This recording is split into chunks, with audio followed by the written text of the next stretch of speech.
He joined the Muslim Brotherhood when he was 16 years old. Assisted his nephew in the first World Trade Center bombing in 1993. He has another nephew who was involved in 9/11. So it's like a family business. During interrogations, during our questioning, we're like, why did you do that? He's like, because of Palestine. So if we say, you know what, Hamas ends tomorrow. Well, Hamas didn't exist till 83. Yes, 83. So before that, there was no Hamas. But there was the PLO, and the PLO were declared a terrorist organization. There is always those things. Is Israel just creating more terrorists by handling things this way?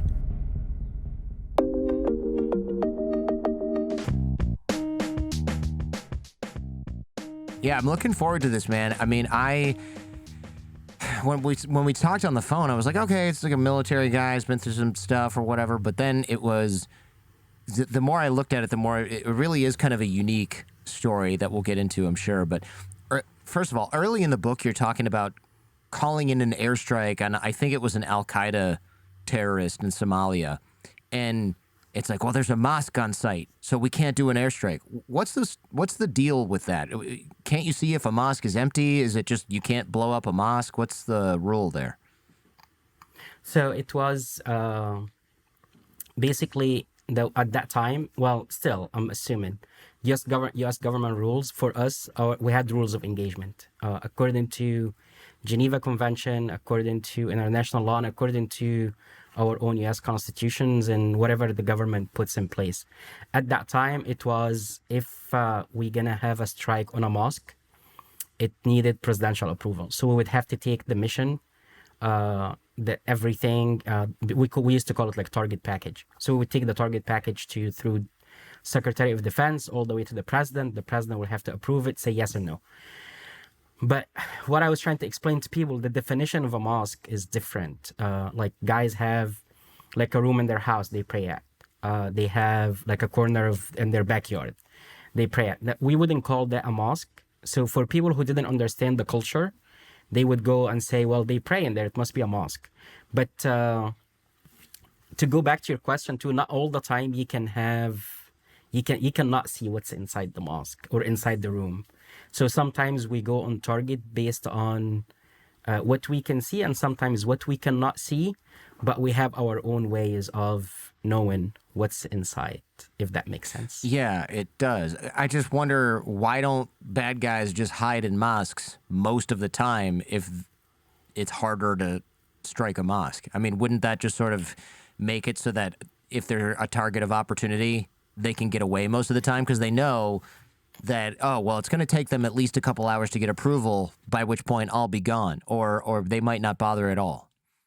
Yeah, but they cannot live inside the mosque. So right. they can't be there 24/7. And when we were tracking guys, like for example, that guy, we were tracking him 24/7, like where he sleeps, where he goes to eat, where he's at. And at that time, it was the best time to minimize collateral damage was in the super early hours of the morning, like 4 or 5 o'clock in the morning.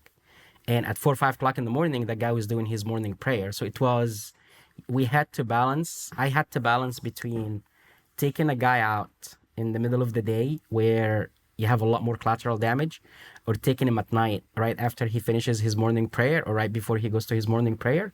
We just needed to understand that I needed to explain to people the definition of a mosque. So a mosque is like a church. But if you go to the side of your house and you decide to pray, that doesn't make, if you have a bedroom or like let's say a meditation room and you make it a prayer room, that does not make your prayer room a church or a mosque. So that's what we were trying to work on. But yeah, guys cannot hide in a mosque or in a church or in a synagogue 24/7. They have to come out. Right. Yeah, of course. That completely makes sense. It's an interesting story in that, one, that the rules of engagement seem to hinder a lot of the anti-terror stuff that we're doing. And I appreciate that they're trying to avoid just making more terrorists by blowing up mosques all the time. That seems like a wise strategy. However, it was also interesting to me that at this point in time, you're an Egyptian guy who's an American at this point, right? And you're fighting terrorism, and you're in the position of explaining what a mosque is to people. It's like, wow, we really are starting from anti-terror 101 over here. Like, this is what a mosque is and is not. That's That just shows you how far behind the learning curve we were at the time. To give you a good like anecdote of this, and 2 years before that, I called one of the military intelligence branches that they train like for interrogators. And I called the guy, and I put it in the book, and I called the guy, and I wanted to tell him I wanted to change my job to be an interrogator. And he's like, what language? And I said Arabic. And he's like, we don't have any need for Arabic. And I was like, I'm a native Arabic speaker. You don't have to send me to school to learn Arabic. When we send guys to Defense Language Institute in California, DLI, for Arabic, we send them for over 54 or 55 weeks, so over a year. And then when they come out of there, they're not proficient at the language at that level, operational level yet. So I'm going to save them like, hundreds of thousands, if not millions of dollars, time and everything. And the guy was like, well, but really, we don't need any Arabic speakers. So I was like, well, if you don't need any Arabic speakers, I don't know what to tell you. But that was like literally 2 years before 9/11, but it was 6 years after the first World Trade Center. And it was 2 years after the embassy bombings in Kenya and Tanzania. So we were seeing like radicals, and we were seeing like terrorism and terrorist attacks, but we still couldn't grasp. So when you go and you explain to people, like, you're absolutely right. When you go and explain it to people, what's a mosque? What definition is of a mosque? And without burning the book to your listeners, Bin Laden was not the first guy who got buried at sea. Again, the first guy got buried at sea was in Africa, and it was me and a State Department person saying, okay, if a Muslim guy got killed and he's taken into a back of a ship, what do we do? Do we give the body back? What do we do? So those things that, you're absolutely right. Without having the cultural understanding, you're right, we are way behind. Yeah, that mirrors my experience perfectly with the whole language learning thing. When I joined the Marine Reserves in college, and the guy one of the commanding officers, I went in and I said, hey, I can't make my Russian and Arabic classes because I have to march in a field, and I need permission to stop this marching in a field thing because I can't attend either Russian or Arabic classes during that time, and that's the only time they offer the class. And he's like, well, you've got to make your schedule around us, not the other way around. And I'm like, but I'm taking Russian and Arabic. And he was like, we don't need languages, pal. We need nuclear engineers. And I was like, are you kidding me? One, I'm not an engineer, so I'm not even in engineering school at the time, and I wasn't planning. And I was just thinking, this is just wrong. It's blatantly wrong. The president of the United States at the time, George Bush, was talking about how we needed all these language learners. And I was like, do you just not watch the news? I mean, what's going on here? And it just showed me how kind of the military is so far even behind other elements in the government, at least this level of the military, that it was just brain dead, that you wouldn't want somebody to be learning both Russian and Arabic. But instead, we really need you marching in this field at 9 a.m. every day. You can't take two of these required languages that the Defense Department has put on a website saying we need more of. It was just mind-blowing. So, you're absolutely right. To add to this, they... what's a PMCS? So it's primary military check something. It's like basically where you go to the motor pool to check if the vehicle works properly or not. And I don't remember because I've been out for a while what PMCS stands for, but it's something that military units, they do every week, where they send soldiers to the motor pool to check their vehicles. Check the preventative oil, maintenance check checks the and steering services. wheel, check the... That's it. Exactly. Yeah. Exactly. So right after 9/11, I was like, before 9/11, I went to the FBI for a temporary duty for 3 months. And part of it was to translate the Al-Qaeda manual, which we had for a few years at that time. And so I had good contacts at the FBI, and there was like a deal an agreement between the FBI and DOD.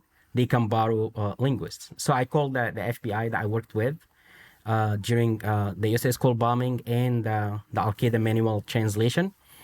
And I told the lady at that time, I said, hey, we have about 7, 8 Arabic speakers in the unit. I was in Fort Bragg at that time. Now they call it Fort Liberty. And we're not doing anything other than going to the motor pool to check, to do the preventive maintenance on our vehicles. And she's like, yeah, but we cannot ask DOD. So I go to the unit command and I'm like, we can send guys. And if it's time for us to deploy, we'll bring them back to a week before and then we deploy. It's not like we're going to wake up overnight and say we're deploying tomorrow. And everybody said no. So we had fully qualified Arabic speakers checking vehicles right after 9/11 rather than... so checking the vehicle, the Martian, the jump in, all of those things to like military guys, to some military guys, were more important than your language maintenance.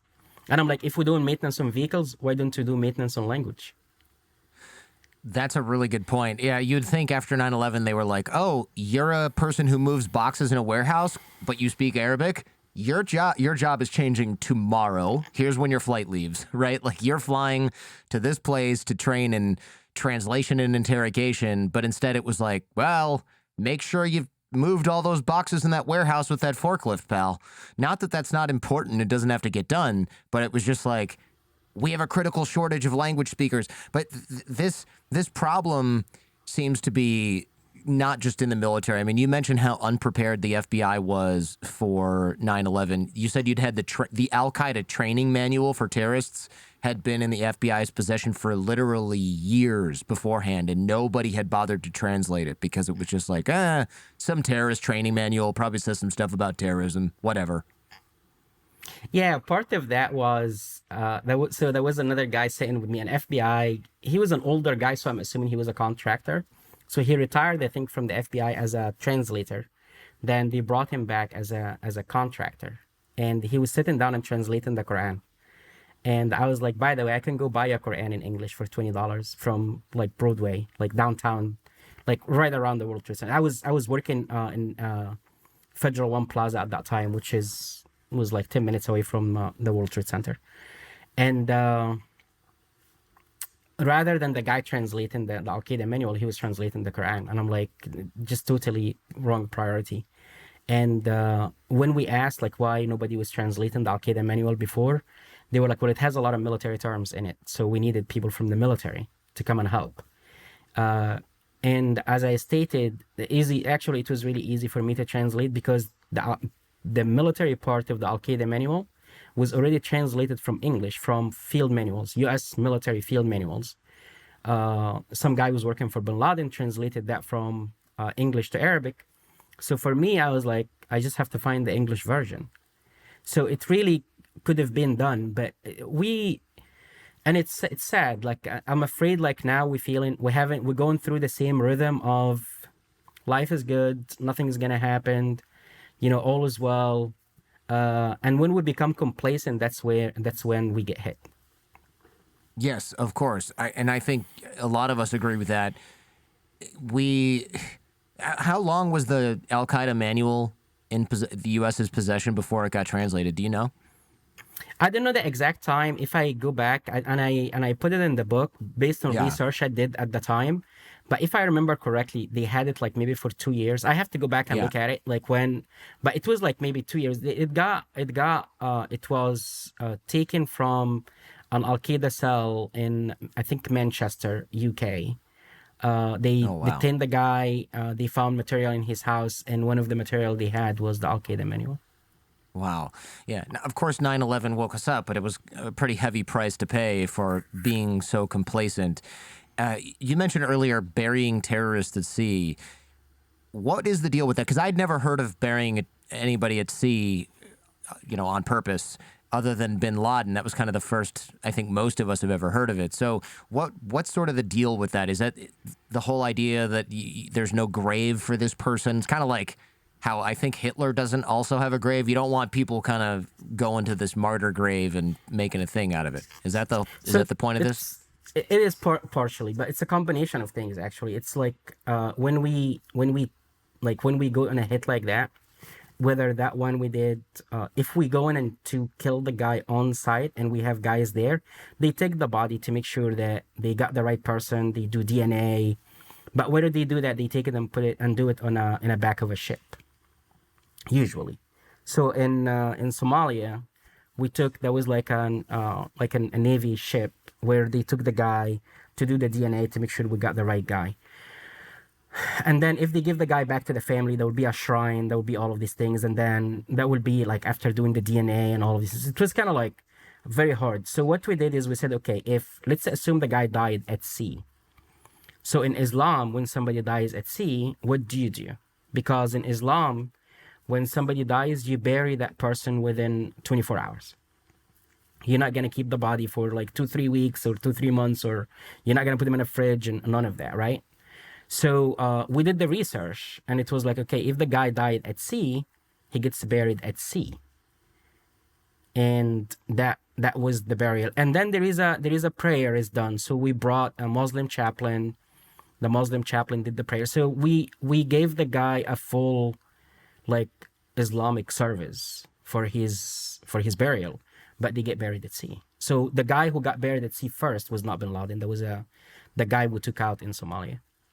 Yeah, that's interesting. And it seems like it's probably a decent practice. Just like you said, you have to take the body. You got to get this intelligence. You don't want to be doing that on site, right? You're not going to have somebody running a DNA test in a combat zone where you just took a bunch of people out. I suppose that's wise. You bring them back to the ship, handle the business on the ship. And then do they literally just dump the body in the sea after that? Or do they cremate the body or something like that on the ship?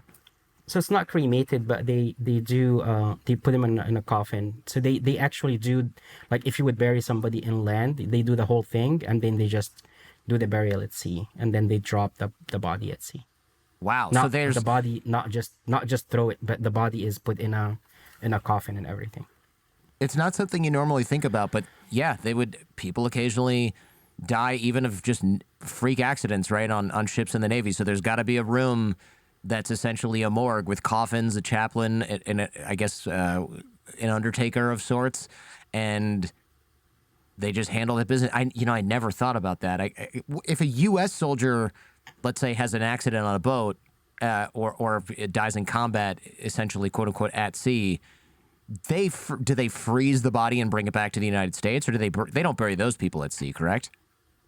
No, they don't bury them at sea. They bring them back to the United States. So there are a couple of differences there. We couldn't give the body back to the family because it would have been a lot more process. And again, in Islam, you bury them out of respect to the death. You bury them as soon as you can, which is usually within 24 hours.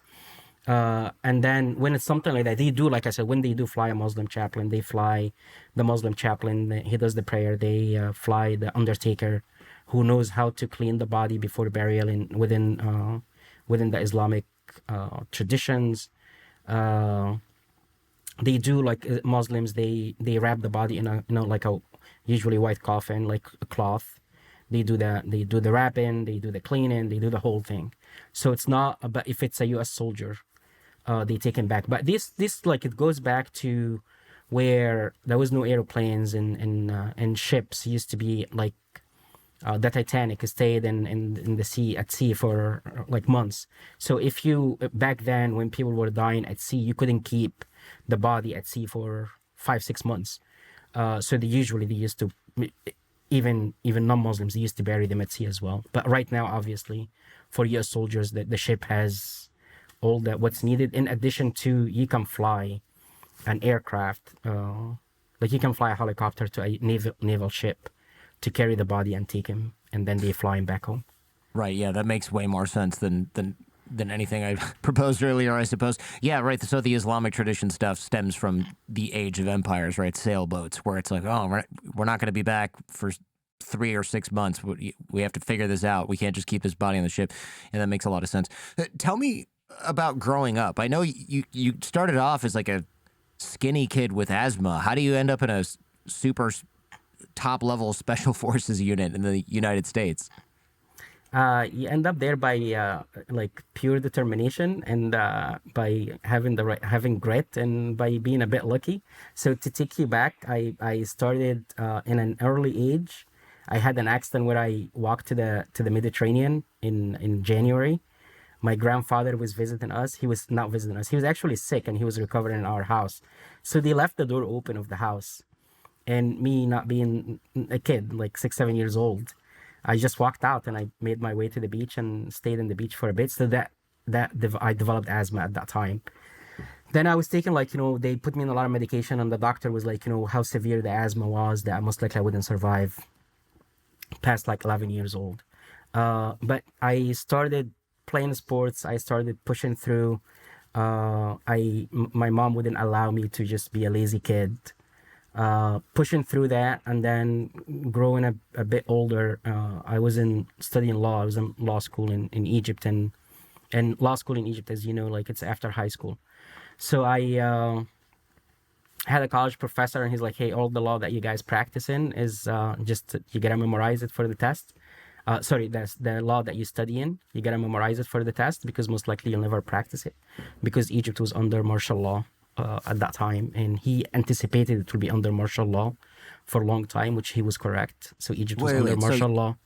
You're learning civilian law, and it's like, you're going to be a lawyer, but here's the thing. You're never really going to practice this because we have a military dictatorship, so just, take the exam and then go get a different job. Is that what I'm hearing?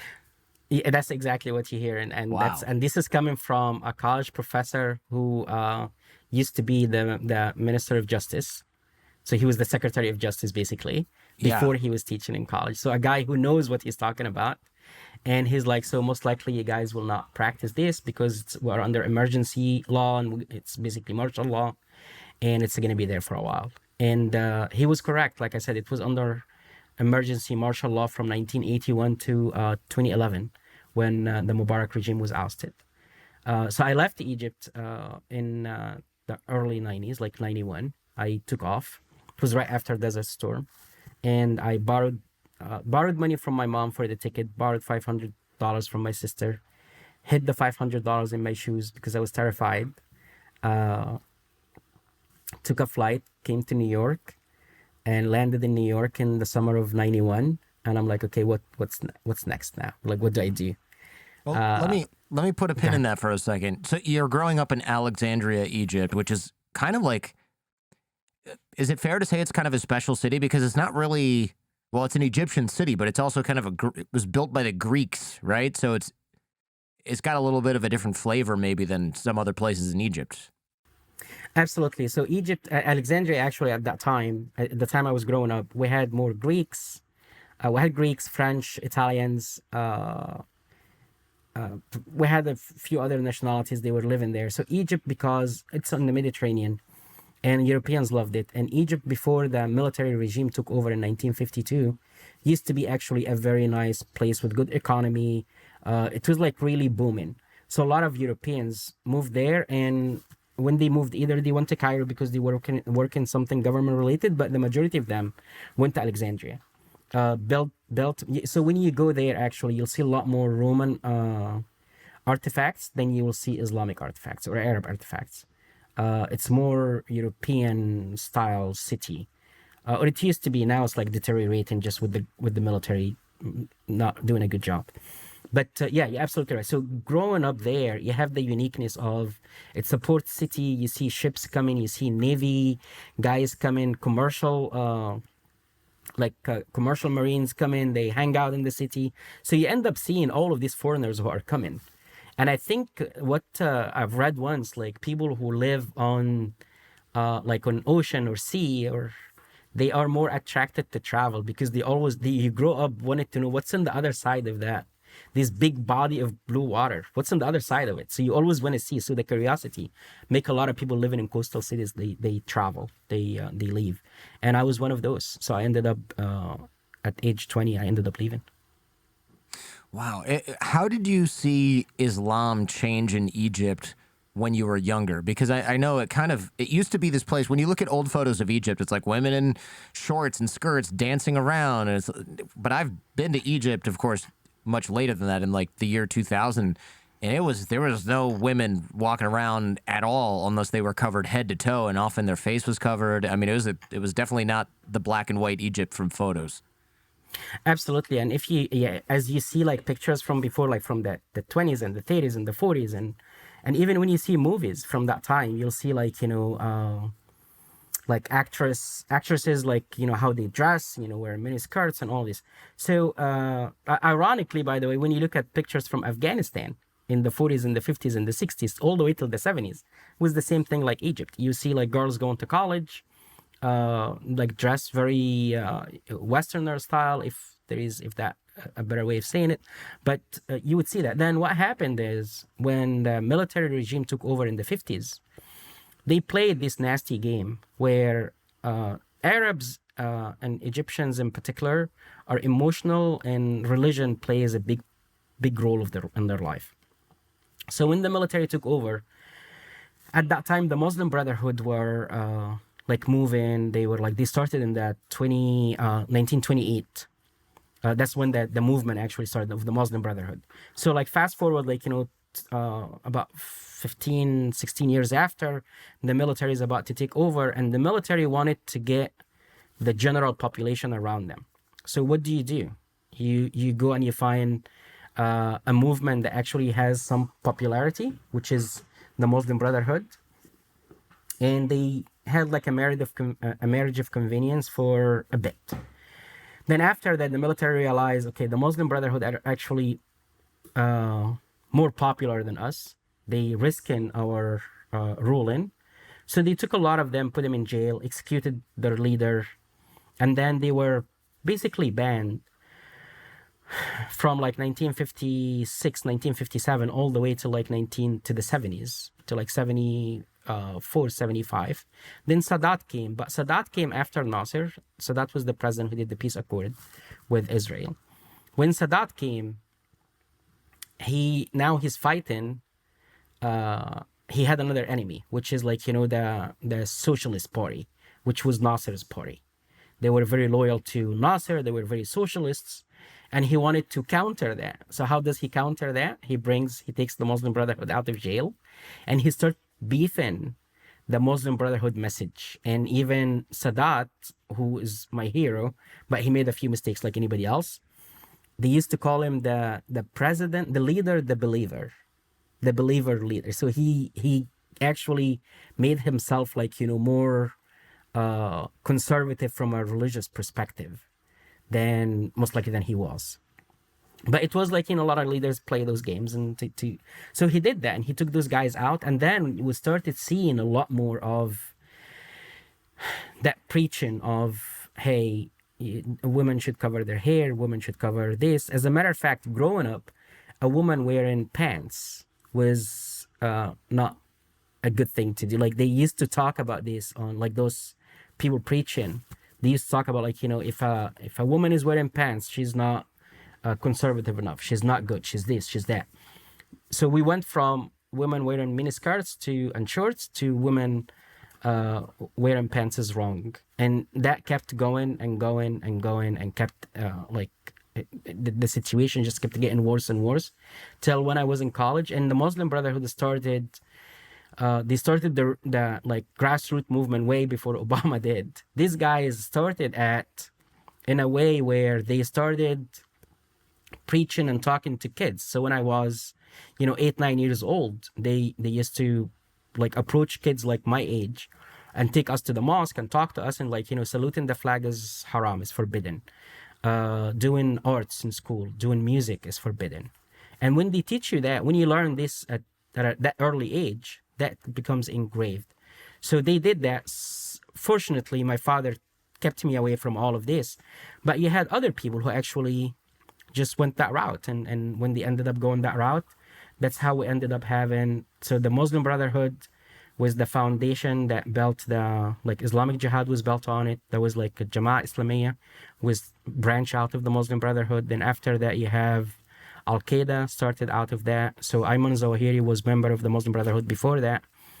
Then fast forward, there was like Al-Nusra Front, which is basically was the beginning of ISIS.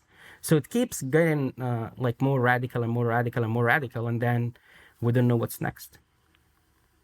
What span of time was this? I mean, how fast did everything go downhill? Because it sounds like once they kind of opened up the Muslim Brotherhood can of worms, women started covering up. You mentioned in the book there's like street imams that basically just preach super conservative Islam, regardless of how accurate it is. I'm asking because I feel like this stuff always happens much faster than people think. That authoritarian oppression comes at you pretty fast. Yeah, I agree with you. So I think the whole thing, like if I'm correct, like I said, growing up in the beginning, we used to have. So as a kid, I lived right by a major road, which is Hmm. like 1 block away from the beach. So we used to have like an Easter, we used to have like these parades, and you would see like Mickey Mouse and the Easter Bunny, and you would see like Santa Claus around Christmas. So I saw those things as a kid who was maybe 8, 9 years old. When I was like 12, 13 years old, so in the span of like 4 or 5 years, then those things went away. And then they said, well, the economy is bad, but it wasn't because of the economy, because those things were not. They were like mainly by companies and by people. So within 4 or 5 years, just people went and they start saying this is haram and this is haram and this is haram. So it goes a lot faster than a lot of people think. Then if you wanna add to that too, during that time, right, a bit after that, it was the Soviet Union Afghan war. So during that time, again, the U.S., Egypt, Pakistan, Saudi Arabia, they played this game of like, let's just push people to go fight the Soviet Union, which when you look at it as a it's a good cause, but again the way they took it and the way they pushed people to go, they start pushing. So I grew up seeing mujahideen going to Afghanistan, fighting for 5, 6 months and coming back. And when they came back, some people like held them as heroes, and some people looked at them as like radical extremists that we don't want to deal with them. But the government, all of these things were happening under the government's watch. Uh, then how to motivate people to go fight in Afghanistan?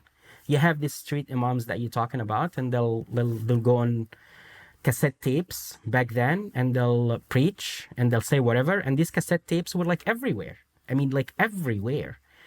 They were giving them away for free. Almost. You don't have to buy them. They were like giving them away for free, and you can just ride a taxi. You can hear it in a taxi. You ride you go visit a friend. You can hear them playing it in their house, and the government allowed that to happen because for whatever reason, either it suits their agenda or they were so. I don't think they were that ignorant. But these guys start talking about like everything was forbidden, everything was haram. So it became so suffocating to the people there. And you'll see a lot of people left Egypt in the 60s and the 70s. It almost sounds it's weird because as a podcaster, it's like tapes making their way around and changing people's mind. It's like that's so grassroots, and but it's really hard to stop that kind of stuff, right? It's hard to stop people from sharing a cassette tape with a crazy message. It's wild how popular that stuff was because clearly that stuff struck an underlying nerve or chord, I should say, with the population. If you could hear it at your friend's house and in a taxi, it's like Joe Rogan kind of, only for terrorism. Really not ideal to have viral appeal like that, but it says something about the society. Would you agree? Yeah, absolutely. But here's the add to it too. How do you protect society from stuff like that? When you have a good education system that teaches you critical thinking and like how to analyze the information you are getting, how to actually take a piece of information and analyze it and critically think about it, then you can go and say, okay, a guy told me singing the national anthem is haram. I'm like, okay, he's an idiot. So you can go now, you can be the best podcaster and you can go and say, we should burn the US flag everywhere. Then people will be like, okay, man, Jordan went crazy. We're not going to listen to him anymore. Because people aren't educated enough to make this idea, right? Although we have people saying, let's burn the flag. But look, as somebody whose mission, the whole show is about critical thinking and helping people analyze information, let me tell you, by the time the message of this show gets its shoes on, the crazy idea of burn the flag or become a terrorist has already made its way around the world 1,000 times, right? So, like that's the problem is like us inoculating the population against nonsense ideas is a much harder process than distributing a nonsense idea in the first place. Like my audience would be 100 times larger if all I did was distribute nonsense ideas because that stuff is so popular. Correcting misinformation it's unfortunately much slower. So yeah, so that's what I was saying. So at that time, so if you want to like combat this kind of thinking and people are educated enough, then they can actually listen. But in Egypt, the education system is like, we tell you, we it's built on given you receive information, you memorize the information, we ask you in the test what was the information, and you spit it out, and then now you're good. But we don't teach you how to think or how to critically analyze and how to like digest and dissect informations. So it was easy. It was very easy for these street imams to influence people. As a matter of fact, after the revolution in Egypt in 2011, there was a election, I think in 2013, it was the Muslim Brotherhood and a former Air Force general, and the Muslim Brotherhood candidate went around mosques and he said, "If you don't vote for me, you're going to hell." And some people actually believed the guy and voted for him, and they said, "Well, this guy represents God." Yeah. So again, that's what I was like preaching a lot in the book, and I'm not preaching, like trying to explain in the book is like, hey, when we give people the proper education, we all live a better life. Whether it's formal or informal education, you don't have to go to school to have formal education, to have education. I agree. This is a good message. There's a story in the book about you running for, I think it was like student council, and the Muslim Brotherhood guys go in and they beat all you guys up, and then they file police reports that say that you beat them up. And then it's so, the illustration of this story is perfect because you go up to the guy and you go, "Why'd you beat us all up?" and then say that we beat you up. And he goes, "It's okay to lie about things because we're at war." And it's like, oh, so you will literally just make stuff up. It doesn't matter what it is because you are right and everyone else is wrong. And you can't really fight an organization like that unless everybody's on the same page, because you have to know they're just going to lie. Everything they do is to take over power. There's no rules other than win. Correct. So basically by any means necessary, right? Right. So I tell the guy, and the guy is like, well, and he credited to the Prophet, and he said, well, the Prophet said, we have 3 occasions we are authorized to lie during those 3 occasions, and one of them is war. And I'm like, so who you are at war with? And he's like, we're at war with everybody, right, who does not believe what we believe. So these guys, they were so organized that they orchestrated the ass whipping during a day where there's a soccer game between the 2 major teams in Egypt, so nobody's in school because everybody watching the game.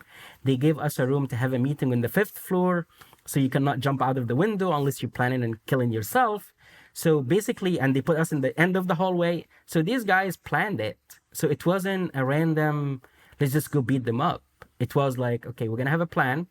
We're going to beat them. So we cannot underestimate their sick mind and go and say, well, and we have a lot of those guys in the US, by the way, and they've been in the US since the 60s, and they have beliefs that they're not going to change unless, like I said this in the book, is like, some grass, you can water it and you change the color and you make it really green grass if you start early on with that grass. Some grass already is long and is like old or grown enough that you cannot change it. You just gotta weed it out. And I'm not saying go kill people. I'm just saying that's how the GWAT was. Is like, when there are people who are hopeless cases, and you cannot just to try to convince them to change their minds. So we have to look at how these organizations, radical organizations, and not just Islamic radical organizations, honestly, any radical organizations, we have to look at how they recruit, how they brainwash the people they join them, and we go and we say, how can we fix this? But if we just watch and wait for them to change their mind, that's not going to happen. What made you want to come to the United States? Was it the idea that, like, look, Egypt is full of these Muslim Brotherhood guys, the other side's a military dictatorship, there's no future here, or was there something else going on? So it's mainly all the above plus, right? So, okay, Muslim Brotherhood were like, moving faster than a lot of people thought. Although as a kid, I was seeing that. I wasn't a kid anymore. I mean, I was in college, so I can see that. Government was military dictatorship. So based on what's your last name, what family you came from, how rich or poor you are, you have no hope. So what I was telling, and I firmly believe this, I came to the US to give me the right to dream. And what a lot of people don't, they take this for granted.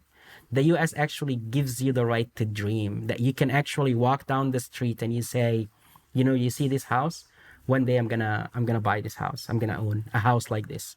In Egypt, you don't have that option. You cannot go and say, well, here's a couple of $1 million house. I'm gonna work my ass off till I buy it. So you don't have that option there. It's either you poor or you're rich, and where you were born and how you were born and what family, and you can have, like, you know, one or two exceptions, but even the exceptions of successful people in Egypt, they left Egypt. Like, you know, some of the best doctors in the world are Egyptians. They left Egypt. One of the best soccer players in the world, everybody knows him, Mo Salah in Liverpool. He left Egypt. Nobel Prize winners who originally from Egypt, they won it when they were in the US. So it's seeking better opportunities and seeking a land where you have the right to dream. Tell me about, speaking of dreams, tell me about your first night in New York City, because that was more of a nightmare, I think. It's a good way. I was going to tell you, so it wasn't a dream. So I landed in New York, and but literally, I mean, I had a booklet. They give it to you as an international student. You have a booklet that has all the economic places to stay at. So I had the addresses of all the YMCAs.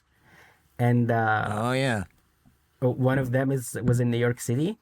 And I get off the plane in New York, and I try to talk to the bus driver, who I don't understand what he's saying.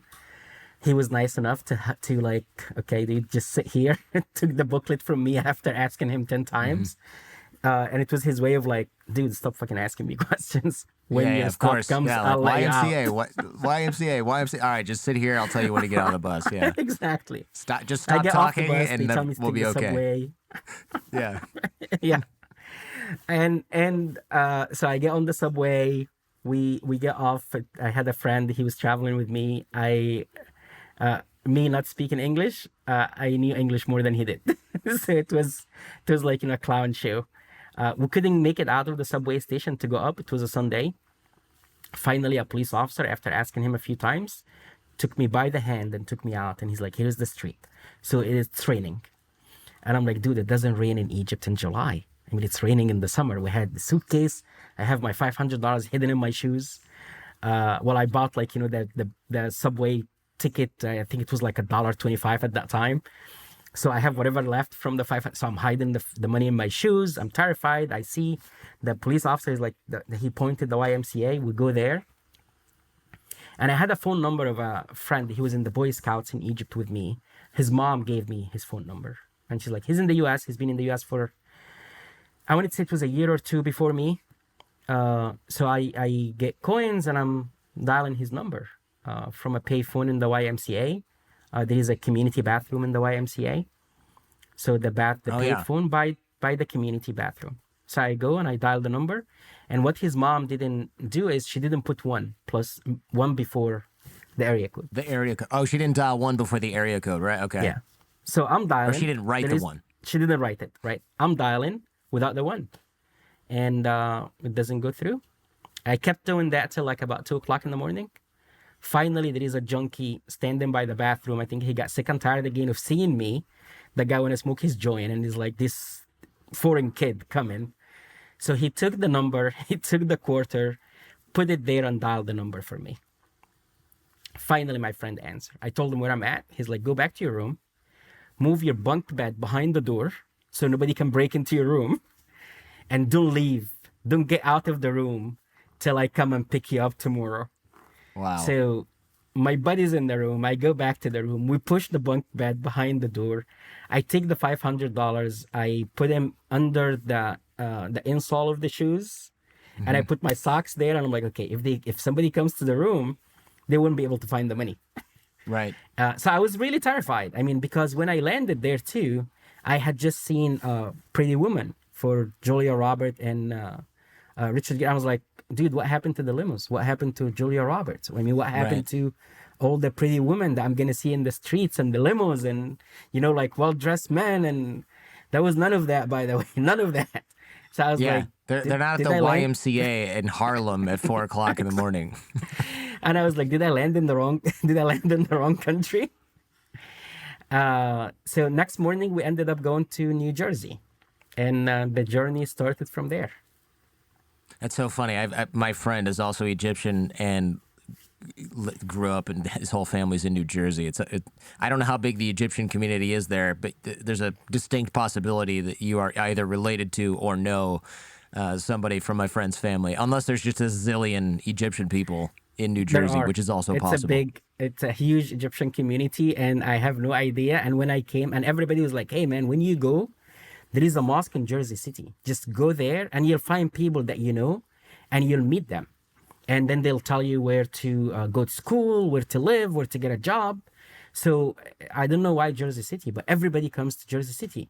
The fortunate one, the lucky ones, they go there as a stop and they leave. I think the unfortunate ones, or the unlucky ones, they ended up going and staying. I was lucky. I went there for a bit and I left. Trapped in New Jersey, the American nightmare. Yeah, no, it's probably not that bad. New Jersey's the butt of every joke, as you know. It's really not that bad of a place. I think people just, it's just, we need something to kick, I guess. I don't know. It's like poor New Jersey. Yeah, when I tell people like I lived in New Jersey, like which exit? I'm like 14A. So, but what I didn't tell you too, like who did I meet in the mosque? So I met the blind sheikh, the guy who was behind the World Trade Center. The bombing, you mean? The blind sheikh. He was, so tell us a little bit about who this guy was. So this guy was, again, one of originally most likely was one of the Muslim Brotherhood guy, advanced a bit to whatever came like Jama'a Islamiyya, like came after the Muslim Brotherhood. And he was the guy who issued the fatwa for killing Sadat. So the president of Egypt. The president of Egypt at that time. And he said because Sadat did the peace agreement with Israel, it's okay to kill him. Because whatever, he came up with some, like any of the other crazy imams. So he came up with this and he's like, so he ended up being prosecuted. And I don't know if he spent time in jail or he came out. But then after that, he was pushing people to Afghanistan with the war against the Soviet Union. And then, according to public record, a few years after, CIA helped him, issued him a visa from the U.S. Embassy in Sudan, and he ended up in the U.S. He ended up in Jersey City, in the mosque. So here I am, I walk there, and maybe my second or third month I'm in the U.S., I walk there and I see him. And I hear people saying, Sheikh Omar is here. Sheikh Omar is here. His name is Omar Abdurrahman, and we called him the blind Sheikh. And he wasn't doing sermons or anything. I mean, he would go pray. I think he was married to an American Muslim lady to get his green card or whatever. But he would sit down, and after Friday prayer, he would sit down and people would sit around him and ask him, like, religious questions. Like, you want to ask a priest, like, is gambling okay or not in religion? So one time I'm a curious kid, and I said, I'm like, I want to hear what these people are talking about. Those are the people who beat the out of me in Egypt, and here I come to the US and they are here still. I mean, what the So I sat down and I'm like, let me see what they're saying and what kind of crazy stuff they're talking about. So I think the second question that somebody asked him was like, is oral sex allowed in Islam or not? And I'm like, so these guys who've been studying religion for God knows how long, and they come into a Friday prayer and they sit down and they're gonna talk about like how they're gonna solve the world's problem, and what they're gonna ask the guys like is oral sex allowed or not? Yeah, So I mean, like, dudes be dudes at the end of the day, I think. yeah. So I'm like, okay, I'm sitting in the wrong crowd, and I got up and left, and you'll see what he said, and if people are interested, what he said is. He said it's allowed, so if people are curious. Yeah, to but listen to it's what the like guy said. you think like, oh, I'm gonna ask this guy like, why did God put us on Earth? And it's like, hey, Yeah. can I get BJ's or what? Like, all right, Yeah, yeah. You and I, deep like I said, thinker. he is the guy with like the big thinker, the scholar, the guy who's Yeah, been studying religion forever. I'm gonna ask him like how could I be a good human being, or like why God put us on earth, or tell me the right. history of this religion or that religion. But no, that the question was literally that, and I was like, okay, Yeah, f- all of you yep. guys, I'm leaving. Yeah. Well, it also shows you like the level of thought people put into. They're like, I'm gonna die for my religion. What do you know about it? I just know that I'm allowed to, get oral sex. And what's the history? I didn't ask any of those questions. I didn't ask any of the big those other questions. It's just like this is the stuff that's important to guys who are in their early 20s or whatever, who are the ones that they're recruiting into this extreme version of religion. It's insane. It's literally insane and a waste of air. Man, how was immigrant life though in the first few years? I mean, you talk about having dentistry done basically in some guy's house, people ripping you off at work, playing chess in the park for money. I mean, that's quite a grind. So what a lot of people don't realize is like, immigrants come in, the majority of immigrants, legal immigrants. So I don't want people to get all bent out of shape. But immigrants, when they come in because they are seeking a better life. And they'll do whatever it takes. They'll work hard, they'll study hard, they'll grind. So first 3 months actually, I'm sleeping on the floor, and not like having a mattress on the floor. No, sleeping on the floor. I didn't have money. I barely got a job. I'm going taking English classes in the evening to learn English. I'm working in a factory that the guys were like Lebanese. Again, nothing against Lebanese people, but these guys decided not to pay me after like 3-4 months. And you're like, okay, now I don't have money. What am I gonna do? Found a mattress in the trash. Took a mattress from the trash, put it in the room, and I'm like, okay, I'm gonna bring a blanket and just put it on and sleep on it. So this is part of it. And you work in gas stations, you do whatever it takes, because you don't want to, because whatever you have here at that time still better than your home country. You still, you went and you worked, and now I can go to school, now I can learn English, now I can maybe learn more than English, maybe I can get a college degree better than what I was gonna have from there. And then I didn't even know how to drive, so I've learned how to drive. With all of these different jobs, and then finally I found a job with a guy. His name is Jim, and he's Jewish American Israeli, like originally from Israel. So he and I could not be any different. I'm Right. from Egypt, Arab Muslim. He's Jewish, Israeli, American.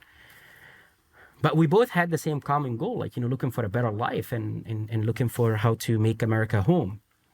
So it didn't take us a week to click, to we had the same ideas, we had the same common goals, we had the same opinions. You do that, and you do that a bit, and then you're like, okay, how do I make this home? How do I make this country really home? And it's not cliche. I'm not trying to recruit people to join the army, but I was like, here is a key actually can get you to be as American as anybody can argue with you. And it was joining the military. And I felt like it's a debt that I owed the country I'm going to make home.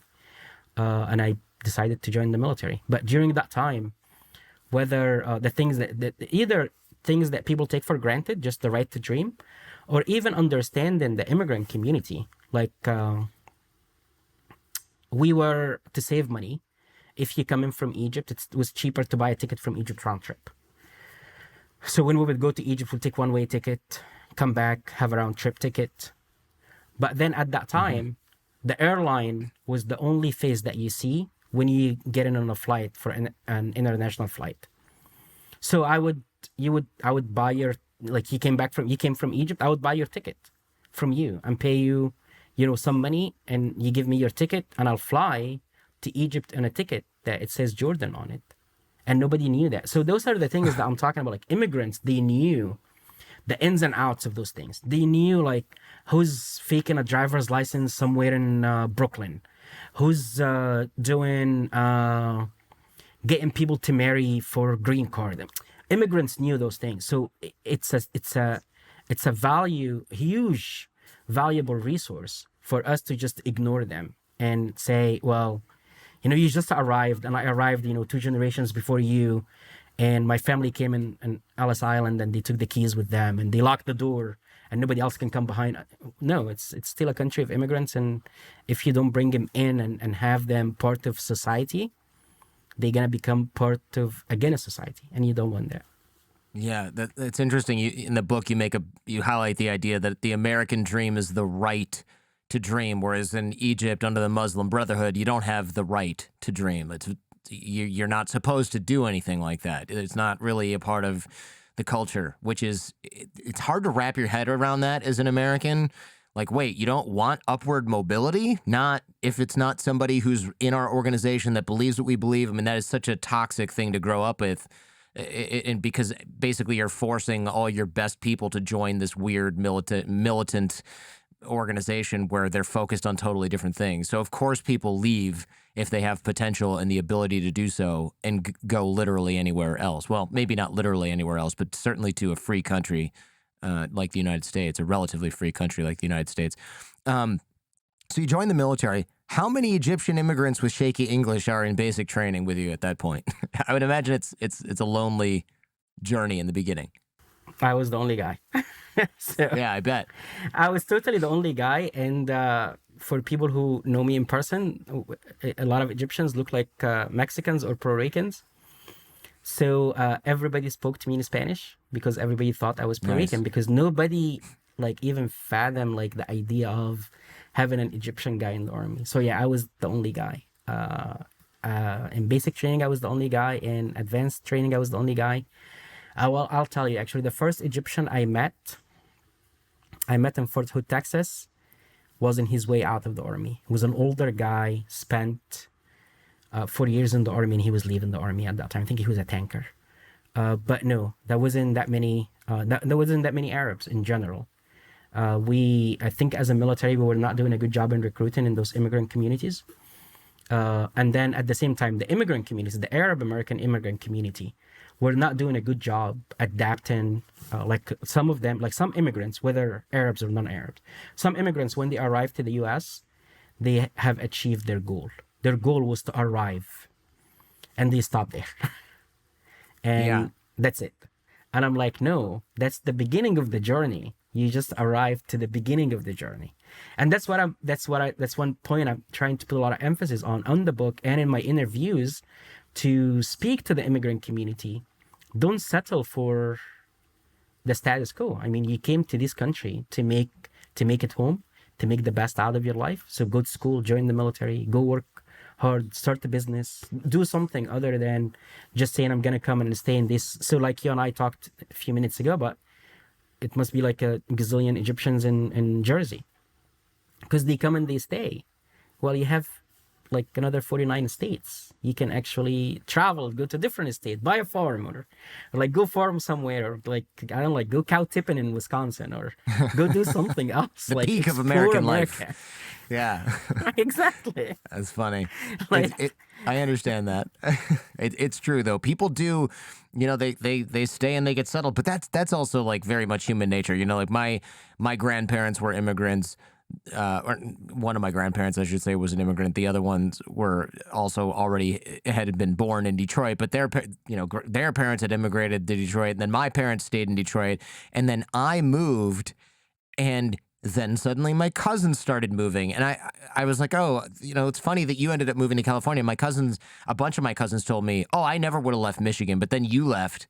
And then I left, and then Christina left, and then Steve and it's like, oh, you guys left because I left? And they're like, yeah, we saw you moved, and then you were living a different life, and you didn't move back home after 5 months. So we moved, and we realized we like it better over here.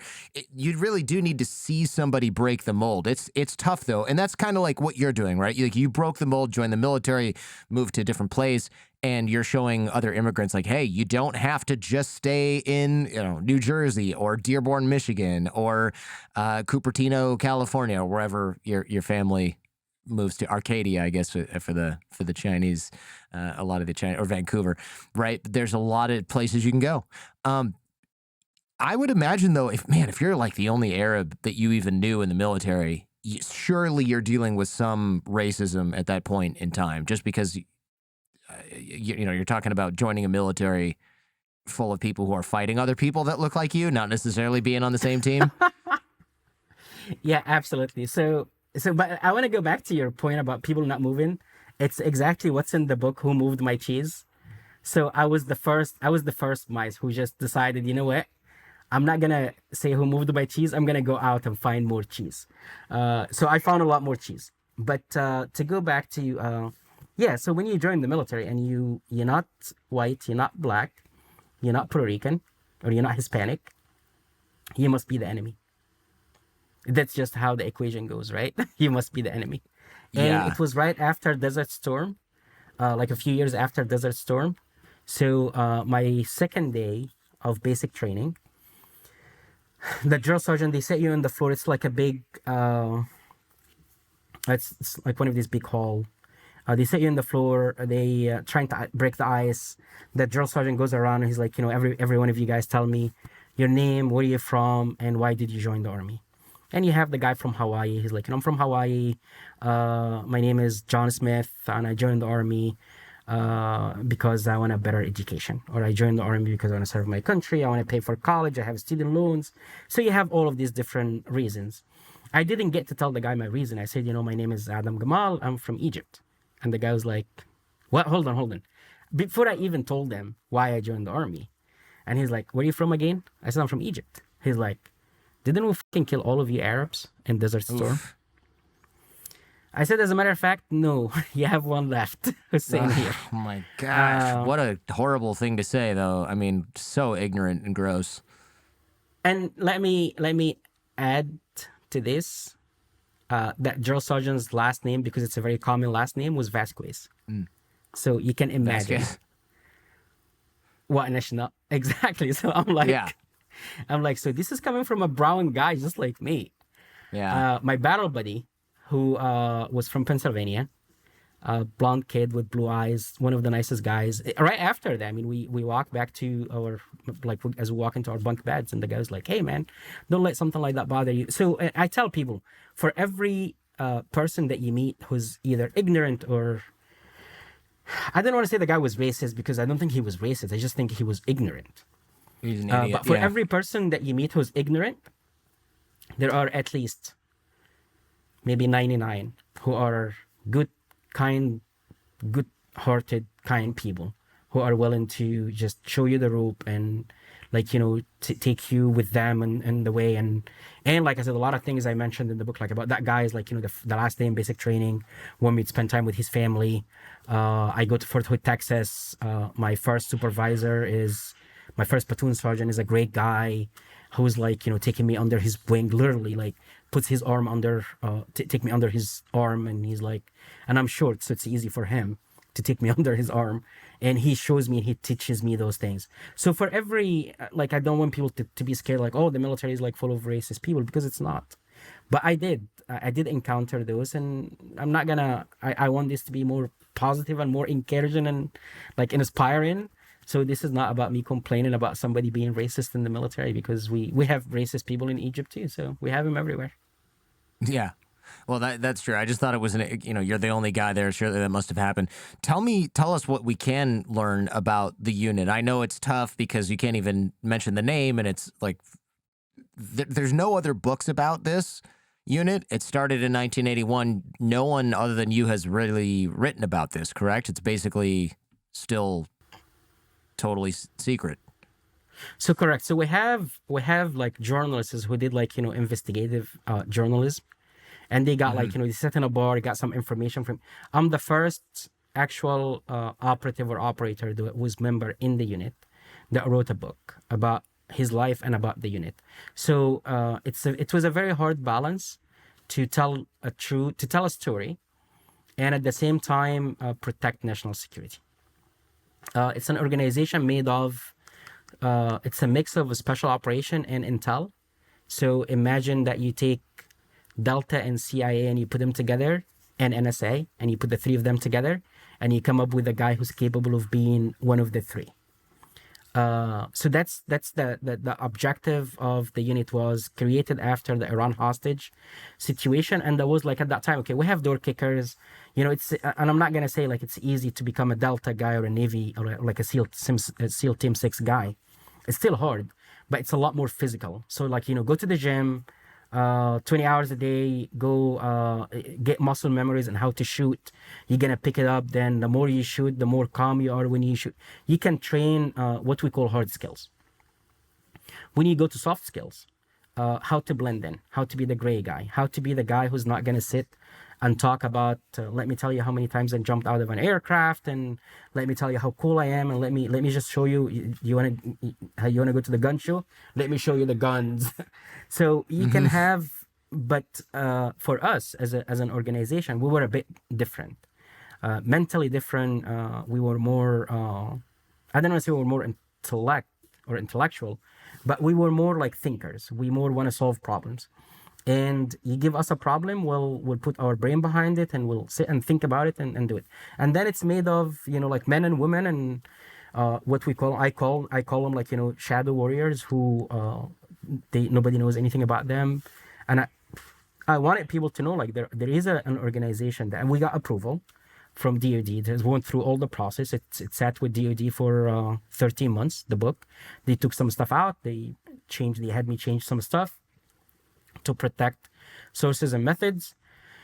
So the book went to DoD in August in 2021. So literally almost 3 years ago. This is when it first went for review, and it sat with them till 2022. Late 2022 is then when we got it, and we talked about it. I talked about it with them. But the organization itself, I cannot obviously say the location, but we had, when I was there, we had people deploying in over like 20 plus countries, in war zones, non-war zones, working out of embassies, not working out of embassies.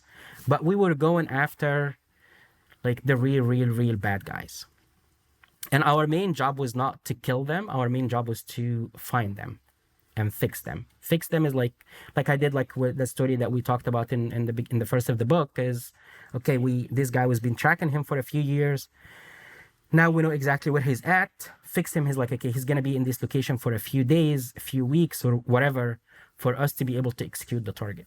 So that's the unit. Our selection process is not classified, but to maintain the integrity of it, I didn't talk about selection or training. Part of our training obviously is classified.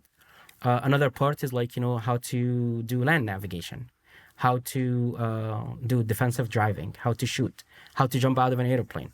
Those are common things like for special operation guys. Yeah, I thought I was like, wait a minute, this training, there's a lot of gaps, but it makes sense that they had to remove a lot of that stuff. It is sort of clear, though, that brain power is part of the focus. And I know people idolize SEALs because of their super impressive physical and mental training, but I always figured, and I wish I'd known this when I was younger, because I may have actually stayed and joined the military instead of leaving the reserves. I figured there had to be room for people who can speak multiple languages, blend in with various cultures, develop relationships at a really expert level, but maybe can't, I don't know, like swim 5 miles in the ocean while carrying a cinder block or whatever. Like that stuff is amazing. But whenever I saw that, I was like, well, I can't do that. All I can do is learn languages to fluency very quickly and connect with people really easily and get them to tell me things that they don't normally talk about. Like that, I was like, but there's no real use for that. The State Department was interested in that stuff, of course, and other organizations were interested in that stuff. But the military was like, we need nuclear engineers, and I was like, all right, this is not the crew for me. That you either need to be able to swim 5 miles in the ocean without a wetsuit carrying a cinder block, or you need to be able to be a nuclear engineer. So I left for that reason. So the thing is, for us too, we were the guys who are swimming and they throw things in the bottom of the pool, and you have to go and untie your fins or something. So we did some of these things, absolutely not to the extent like the Navy SEALs do. I think a lot of people love the Navy SEALs because the Navy SEAls love to write books, so people know them very well. Yeah, that's part of it. Sure. But guys, I have a lot of friends in Navy SEAls, and I have a lot of friends from Delta. I have a lot of friends from CIA and NSA, and they are all great Americans. It's just everybody brings his own strength to the table. And we couldn't do it by ourselves. We couldn't do it without having other guys with us. And for them, it's the same thing. They couldn't do it without having other people around them. So it's a good ecosystem in the Joint Special Operation Command, and especially when we partnered a lot with the CIA and NSA, we were able to execute targets a lot better. But you're absolutely right. Having people with, like, the language capability, the cultural capability, the people who are like, what you're doing now is like you get people to talk, right? And you get them to tell you stories that most likely they wouldn't say it somewhere else. Having that capability, being a good listener, being attentive to, even in business now, like for me, understanding when to shake somebody's hand, understanding how to treat an older guy who's older than you. And I've seen it in Iraq, I've seen it in Afghanistan, when you see like a young captain who's 23, 24 years old, Captain America, he feels he's like better than everybody else in the world. And he sits with a 70-year-old tribal leader in Afghanistan, and he just sits and he crosses his legs, and he has the bottom of his shoe in the face of the older man. Well, in a lot of cultures, that's not a good thing. So you do that, and then you just lost an ally. You just lost the guy who could have been your ally. So knowing those, what I tell people, like understanding culture, it's like the commas and the periods of the English language. The commas and the periods are too small, but they change the meaning. It could be a question, it could be a sentence, it could be the end of a sentence. You not knowing the culture is basically you just have a sentence running without any commas, periods, question marks, just the sentence is going. And then you're going with it. So I tell people just those small things in the culture have a lot of meaning, and people should understand it. And I was promoting that when I was in the military, like, guys, we need to learn these things, not just the language. We need to learn those things because we can win hearts and minds a lot faster than just going talking down to an older man. The punctuation analogy is really good. It makes a lot of sense. There's a saying in English that I'm sure you've heard, which is punctuation is the difference between helping your Uncle Jack off a horse and helping your Uncle Jack off a horse. Yeah. And I'll let that one sit there for people who need a minute. I've heard that one. Yeah. Hey, it's not mine, so feel free to go ahead and sprinkle that in your media tour. But, I will. Let me take a note. Types of yes, write that down. Only the important stuff. What types of missions? You sort of touched on this a little bit, but what types of missions was the unit involved in? I mean, one in the book you mentioned finding kidnapped generals. Like, when I heard that, I was like, wow, how often does that happen? That seems like something that should probably never be allowed to happen. Yeah, so the unit is involved in missions where so we were basically getting our tasks from at the Secretary of Defense level. Three main missions: JSOC, Joint Special Operation Command, in charge of three main missions: counter-narcotic, counter-terrorism, and hostage rescue. Those are the three main missions. Counter-insurgency is something that came up after, and I'm still trying to understand what is counter-insurgency, but it's something like some general came up with it and it sounded cool. But those are the three main things. So whether it's a counter-narcotic, like killing Pablo Escobar, counter-terrorism, the Bin Ladens and the guys I talked about, and Abu Musab al-Zarqawi, and you name it. And all the way from, I'm from Egypt, so I can say this, all the way from bumfuck Egypt to the other bumfuck Egypt. Right. So right. From anywhere, I deployed to places. So I'll say the name of this city just because it sounds really cool, and it's not classified that people were there. But the name of the city is Ouagadougou. So for your listeners, they can Google it and figure out where the is Ouagadougou. Yeah, it's funny. I've heard of it before, but now I'm like, where is Ouagadougou again? And is it Ghana? No, it's Burkina Faso. Is it Burkina Faso? Yeah, okay. I knew it was Burkina Faso. Someplace with a military dictatorship going on. Yeah. Burkina Faso. And then you can be, maybe you'll end up in Timbuktu.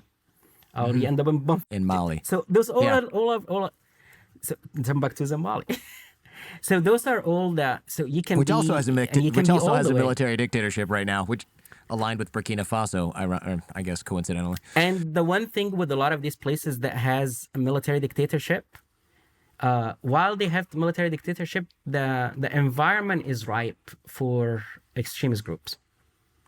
And because those extremist groups, sometimes they partner with the military, they don't partner with the military, they go against the military. And then, yeah, there is a lot in the Sahel region, in West Africa, going all the way to Sub-Sahara, there is a lot of smugglers. So they smuggle weapons, they smuggle, and if you're a smuggler, you can smuggle terrorists as well. And then the smugglers are just, their main goal in life is to make money.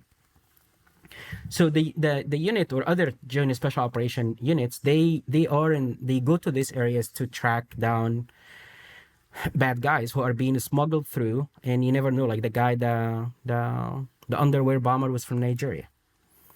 Yeah. So you have, and then they make it all the way to East Africa, to Somalia. From Somalia, they can cross the Bab el-Mandeb Strait to make it to the Arabian Gulf, and they can make it up. So it's connected, and they can travel around. So General McChrystal, one of the greatest generals in our recent time, is like, he used to tell us all the time, it takes a network to defeat a network. If we're not operating as a network, so basically you have to, if your enemy speaks Chinese, you need to understand Chinese. If your enemy speaks network, you need to understand network. So that's why we were everywhere. So we were deployed to a lot of different locations. I deployed more than 12 times in the 10 years I was there. After that, I left and I went to another organization, was doing something else.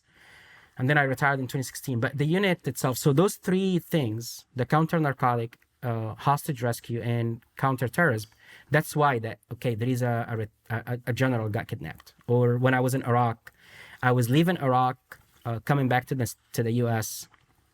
I made it to Qatar.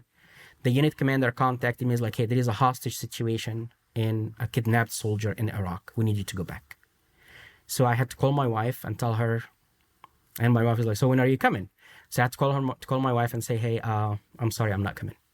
I have to go back.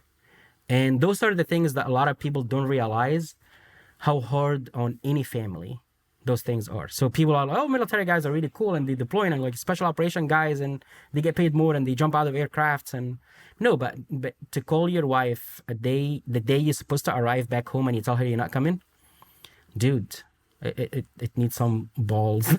Psychological torture. Yeah, I would be much more afraid of telling my wife that than I would be of getting shot by somebody in Iraq. I think, for real, like that's. Yeah. There's a story you tell in the book that's quite funny because I think I can completely relate to it. It was something like one of many of your close calls where I think you'd gotten shot by somebody who was clearly just trying to take you out, and it was outside some place where you were staying, and your thought was, oh man, if I die, my wife is going to be so pissed off. And I was like, I can relate.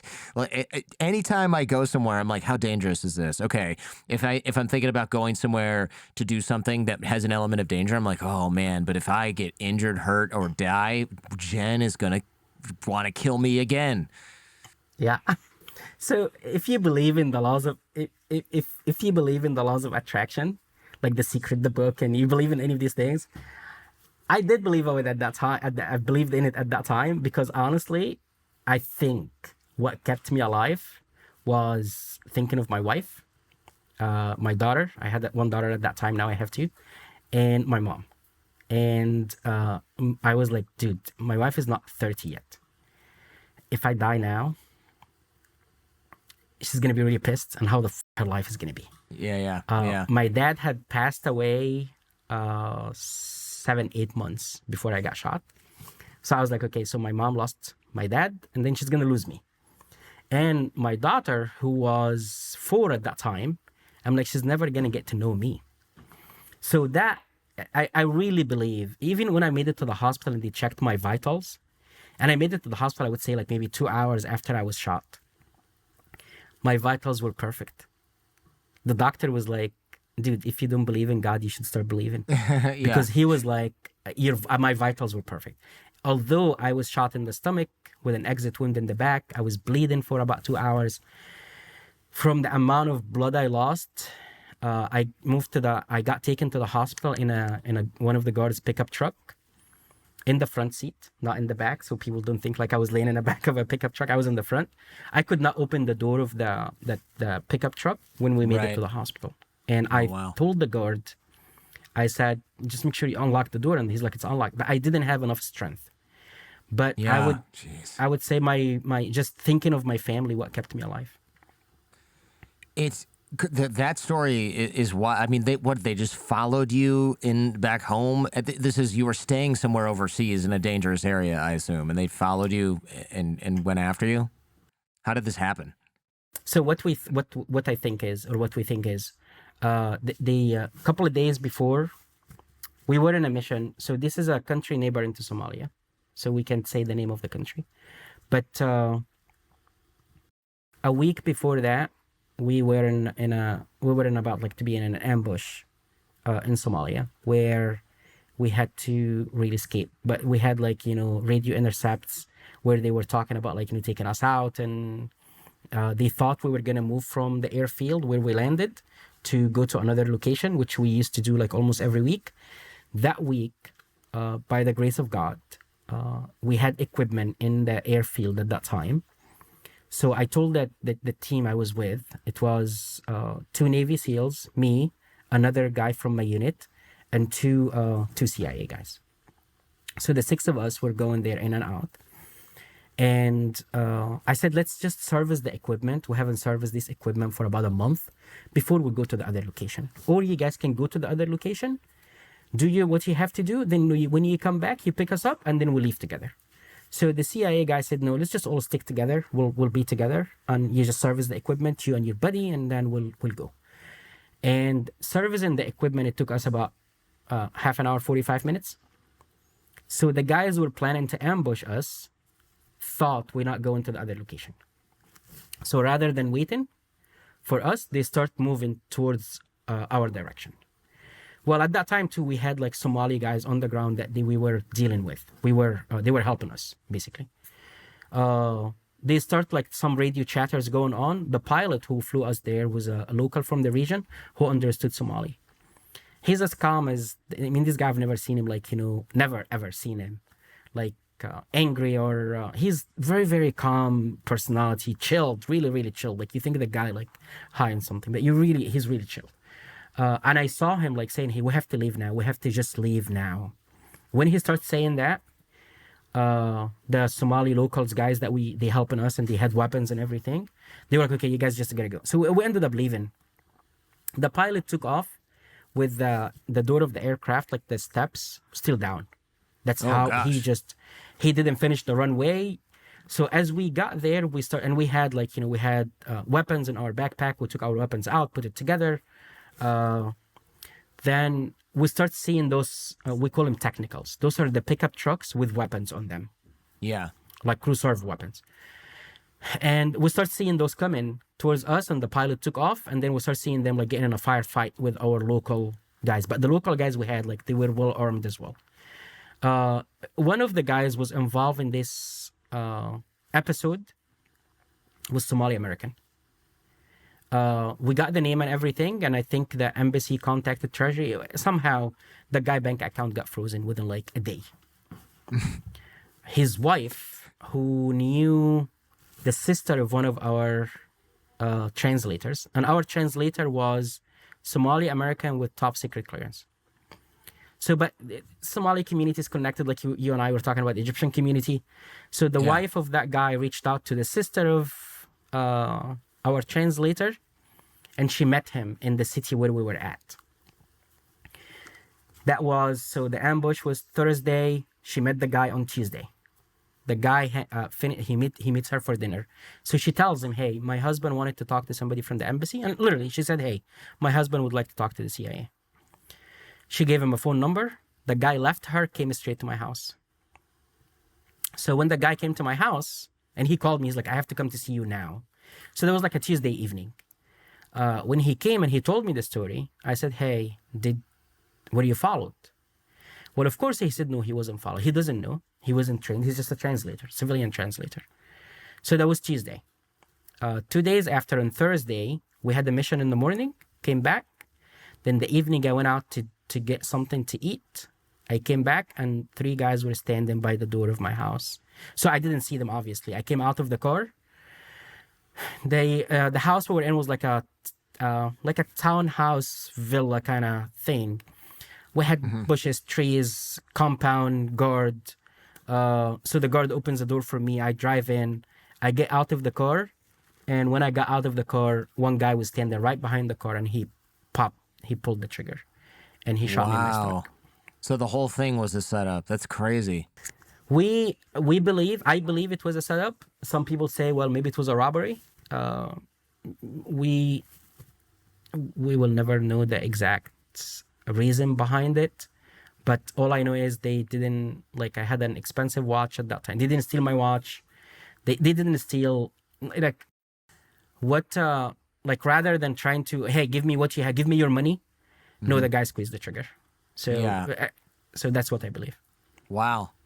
That's that whole thing just, it sounds like a setup from the jump. It's crazy that it involved people in the Somali community in the United States meeting and exchanging essentially intelligence at that point, I think, right? To set this up as well. That's kind of unexpected. Thanks for watching on YouTube. Remember, you can also enjoy The Jordan Harbinger Show on Apple Podcasts, Spotify, or wherever you listen to podcasts. Our podcast feed is a treasure trove of insights from intellectuals, authors, spies, artists, athletes, pioneers, engineers, former mafia bosses, and business leaders, all sharing their secrets to success. For more information, click the link in the description. Now, back to the show. It's interesting that they froze his bank account right away. I'm just imagining some guy rolling into an ambush in the back of a technical, manning a 50 caliber machine gun, and he's like, blink, and he looks at his phone, and it's a push notification from Chase that his bank account in New Jersey or whatever, California is frozen. He's like, damn it. Yeah. Turn the truck around. Yeah, most likely, honestly, what I think it was in the process before that. I don't think they freeze bank account that quick. I think it was in the process before that, and most likely it just... timing, stars aligned, it hit his account at that time or whatever he lost. That's what the wife said too. The wife said his bank account has been frozen. Was it really frozen? Or was it she just trying to get to the translator who works with us to see so he can connect her to us? So I didn't know, honestly. Yeah. So and then after I got shot, I got in a fist fight with the guy for about 5 minutes because you don't know how high your adrenaline goes. I didn't think I was shot. Right. I thought he missed. Oh, wow. Yeah, because you weren't disabled. Crazy. Yep. Unbelievable. So tell me a little bit more about your time in Africa. You know, it seems like you were there to stop terrorist attacks against the United States. Well, probably against the rest of the world in general, but maybe especially the United States. Is that kind of the primary goal down there? So the primary goal was to basically track like the flood of terrorism coming from the beginning. So Africa, a lot of places in Africa had, and this is no secret, Somalia in specifically used to have a lot of terrorist training camps. Like the videos that you used to see on TV with like guys jumping in monkey bars. And so Somalia used to have quite a few of those. So we knew that there was like recruiting going on for people to go train. And again, unfortunately, we had some Americans even going there. They would travel to one of the neighboring countries and then make it to Somalia, then do training, then come out and go fight somewhere else. So our mission was like basically to catch bad guys from the beginning, either before they do the training, and if they come in from the U.S., hopefully we can intercept them. The FBI we had a good relationship with the FBI. We had good relationship with host nations that we were working at. So hopefully when the guy lands, if we know that guy intention is to make it to one of these training camps, usually the FBI will take the guy aside with host nation, question the guy a bit, call the guy's family, and say, hey, we have your son. Your son is going to be a terrorist. And sometimes we didn't get the guys. I mean, they went and they made it to the training, and they came back radicalized, or they were in the potential to be radicalized, and they got back radicalized from those. So if you see it all the way from Mali, Mauritania. So there is a movie about Mauritania too, called The Mauritanian, the guy who was in Guantanamo. So you can go all the way to West Africa, to Mauritania, Mali, Niger, Burkina Faso. I mean, you call it Algeria, Morocco, and Egypt, and Libya, and Sudan. And so you can go, the flood to us would seem like was coming more from Africa. Abu Musab al-Zarqawi, the founder of ISIS, basically, there was a letter was intercepted when we were in Iraq from him, and he's basically telling his followers, like, when you recruit people from Africa, I don't want Muslims from the Gulf. He's like, Muslims from the Gulf, they basically come in to get a ribbon, to get a, hey, I went to Iraq and I fought and I came back. He's like, Muslims from Africa come in to die, and that's why I want it. From our analysis, from everything, from my reading, it was Africa where it was like, this is where they were exporting radicalized Muslim terrorists. I know that Al Qaeda, and I think it was also ISIS, say like Africa's the best place to recruit because these people are willing to die, which is crazy. I mean, why are they willing to die? Is just the version of Islam they have there just so much more extreme than elsewhere? No, they are desperate. It's a desperate life. It's when you go to these places, it's very hard to go. And although a lot of people will tell you like Bin Laden was a billionaire, well, Bin Laden didn't go kill himself. Bin Laden had a lot of people killing themselves because of his beliefs, but he didn't go kill himself. It's very hard to go get like a super rich Saudi who goes to vacations in Europe, can travel whenever he wants to, can go wherever he wants to, eat the best food, go to the best hotels, have the best cars, and go tell him, hey man, leave all of this fun and go kill yourself. But if you go to a guy in let's say Niger, and I've been to Niger, not with the military, and the guy who picked me up from the airport, he's like, hey man, you cannot put your suitcase in the trunk of the car because I bought a goat. In his way, he found like a livestock market auction or something. He bought a goat, and the goat is with him in the car, and he's like, this is gonna feed my family for the next 2 months. When you go and you see these guys, they live in extreme desperation. So it's easy to go recruit a guy who doesn't have anything to live for and tell him, hey man, if you die, you're going to go to heaven. And if you die, we're going to take care of your family. And to him, he's like, I'm dead already. Life sucks. So Right. that's my humble opinion. It's just easier to recruit from there because people live in desperation. And there's no future, right? His future. No future, if no you're- dreams, no hope. I tell people, like, you know what? The guys in Egypt who didn't have a father like mine to like put him back on the right track, who didn't have the chance to leave Egypt, who lived in desperation, didn't have the freedom even to dream, to express his opinion. He lives in like shitty fucking life. Mhm. And some guy go and tell him, hey, man, we're going to take you to Afghanistan. For him, Afghanistan is a vacation. And he's like, oh, I'm going to go die there. It's okay. Yeah. So I think mean, desperation, not just the form of Islam. It's sad, but it definitely makes sense. You said you went to Niger even outside the military. What brings you to a place like Niger if you're not serving? That's a very random country to just go ahead and visit on a vacation. Business. I do business. I do security, telecom security consulting for some Okay. companies and business. And that one thing the military gave me some gave me good skills and gave me big balls. So I go to somewhere like Nigeria and I'm like, so that's something that from the unit, I can go anywhere and I feel comfortable and I feel I can win people. And I think that's from the training, from my upbringing. So I go and I make friends anywhere I go. And if you look at it, doing business is just the same exact thing as what I was doing when I was in the unit. It's you go and you make friends and you get people to talk to you and you get people to buy things from you or sell things to you, give you information or. Yeah.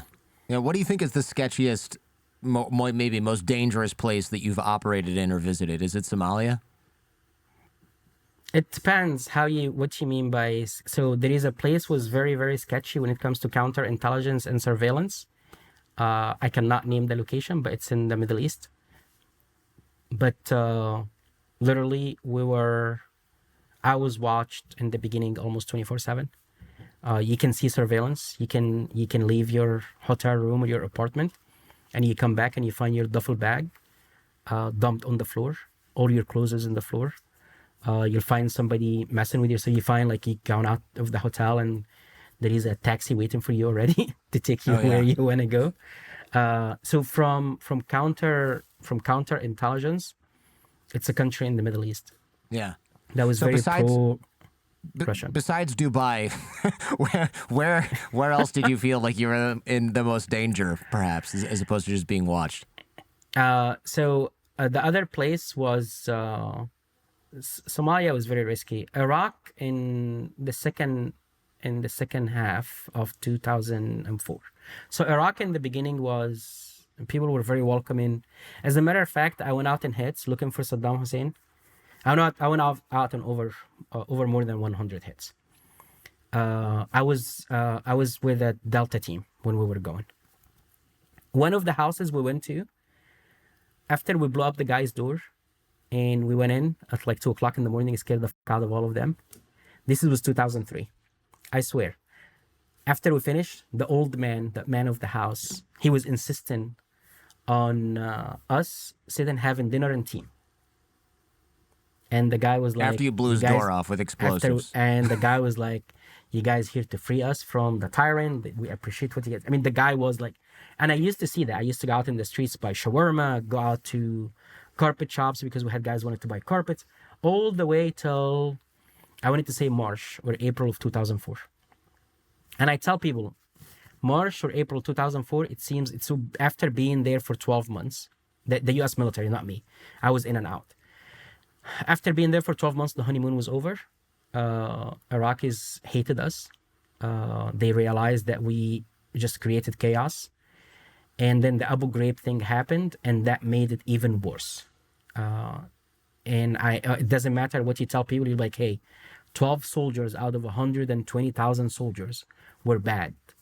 And everybody saw this, the U.S. military is bad. And I told the guy, I was like, dude, this is the best recruiting video for Bin Laden. We gave him the best gift he could ever had. Then after that, Iraq was like really, really... And I went out in the streets a few times by myself after that. Driving like a local car, and I used to see it. And if I wasn't I spoke the language, I blended in, I would talk to them. They would know I was Egyptian at that time. There was an Egyptian phone company building the cell towers there. The guys will talk to me, and that gave me some opportunities to do some collection.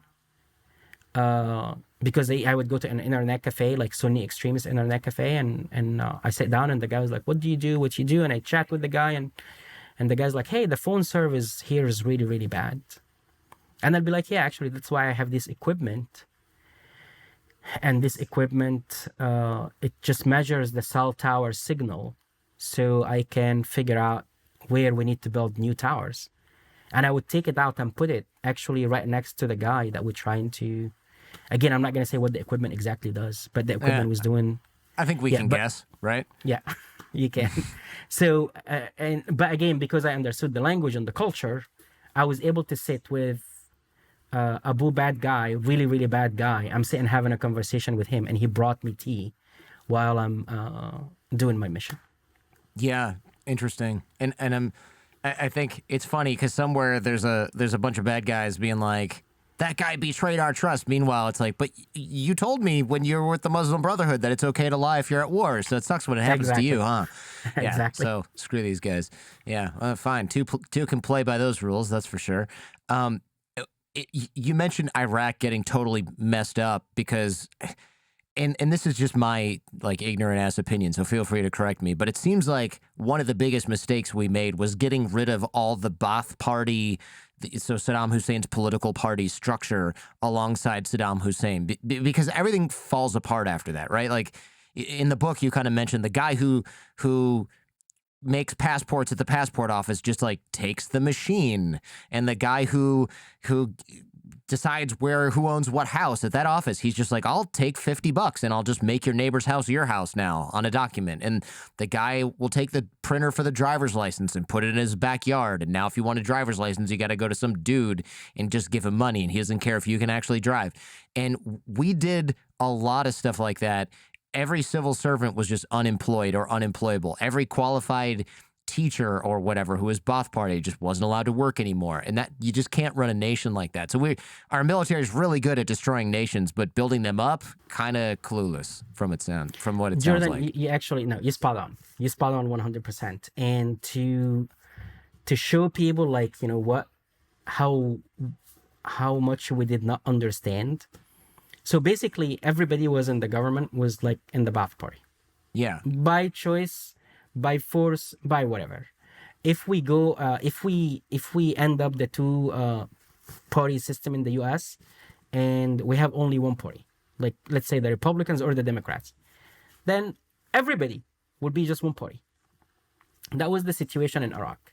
And then even if you did not believe in what the Ba'ath Party was, you didn't have a choice. So we went and we said, okay, you know what? All the police guys, go home. Well, if you drive in downtown San Diego or Jersey City or DC, the traffic lights, they work automatically. It goes green, amber, red, amber, green, red. It just keeps, it's automatic. It's timed. They have sensors in the ground. So you don't need a traffic man or a police officer. So, well, in Iraq, the people who were controlling the traffic were policemen. We told them, go home. You can't go to work. Now who controls the traffic? Chaos. So no traffic. So everybody, then you that find explains neighbors Egyptian driving. Although we're talking about Iraq, but whatever. It explains a lot of driving in a lot of parts of the Middle East. How's that? A lot of driving. But yeah. But honestly, yeah, Egyptian driving too, because in Egypt they have a police guy standing there and controlling the traffic. So now it created this chaos. And like you were saying, the guy who makes passports takes the passport machine and go home. Well, Iraq before that had a lot of expats, Arab expats from Libya, from Egypt, from Sudan, from Morocco. They've been living and working in Iraq for, let's say, 10 years. So they picked the dialect. They know how to speak Iraqi. Well, for $100, they were able to go get an Iraqi passport, and they became Iraqi citizens. And maybe if you pay another $50, you get a birth certificate, and you pay another $20, you get a house, and you pay another $15, you get a driver's license. So all of those things that we did not take into consideration. And I think that Rumsfeld, when he was pushing for the de-Baathification, was the worst idea ever. And we paid for it. We all paid for it. I know I'm skipping around a lot, but one thing I thought was quite interesting was that you make the case for diversity both in your unit, in an intelligence units, and in the military. And the idea of diversity in America, for many reasons right now, is sort of controversial. But this is not like wokeism or whatever, right? This is a real, you make the case for a real function of diversity, not just like affirmative action, something. Like you've got concrete points. And I would love for you to make that case here, because I think it's important. You come from a place of credibility when it comes to this, of course. So I'm really, really, really glad you asked that question, because first time I've read a review and somebody, I think it was in Amazon or something, and somebody just said walk. And I Googled the word. I was like, what the f is walk? It's not walking up. And then I started reading, because I have not been honestly. The book went to review, like I told you earlier, in August of 2021. I think diversity back then was okay. When I was in the military, our chaplain used to say, our diversity is our strength. So let me just highlight this and explain it. The diversity I'm talking about, I'm not talking about, I'm an Egyptian guy, let me be part of the best unit in the military because you need to meet the quota. No. I'm talking about when we have different ideas, different strength, different way of thinking, and you bring all of these things together, given that they all qualify to sit on the table, so you have to make it to the table. And how do you make it to the table? You go through selection process, you join the military, you do an IQ test, you do strength test, let's see how much weight you can lift. All of those, right, whatever criteria they have set in place, you pass it. Well, if we have everybody fighting, look the same, think the same, we're missing out. So the diversity I'm talking about here is not, and again, I'm a minority guy, and when I got promoted to E9, which is the highest enlisted rank, and I got promoted in 16 years, which is very fast. Anybody in the military, they'll tell you that's extremely fast. One of the guys was talking with me, he's like, you know why you got promoted? Because of affirmative action. And I was like, okay, at that time I had one master's degree. I was working in my second master's degree. I had awards, I had the education, I was deploying more than anybody else. I had 3 Bronze Stars. So there was no affirmative action there. And I wish I don't need somebody to give me a hand to cross the street. Yeah. I can cross the street on my own. I don't need a hand to get promoted. I can get promoted on my own. What I need is the same opportunity everybody else is given. Give me the same opportunity everybody else is given, and I'll make it happen. So the diversity I'm talking about is not the bad word diversity. Let's just make sure if I have 3 people to choose from and I have a guy who's a unicorn and I'm missing unicorns and the unicorn doesn't know how to speak the language or anything, let's just bring the unicorn. No, that's not the diversity I'm talking about. The diversity I'm talking about is the diversity that we were talking about before. Whenever the word became a bad word, I don't think it was ever a bad word before. It was more of the U.S. Army was the first U.S. government organization that ended the segregation. And we have the Indian Americans, Native Americans, we have the African Americans, we have units made out of, we always looked at diversity as a strength. And that's the diversity I'm talking about in the book.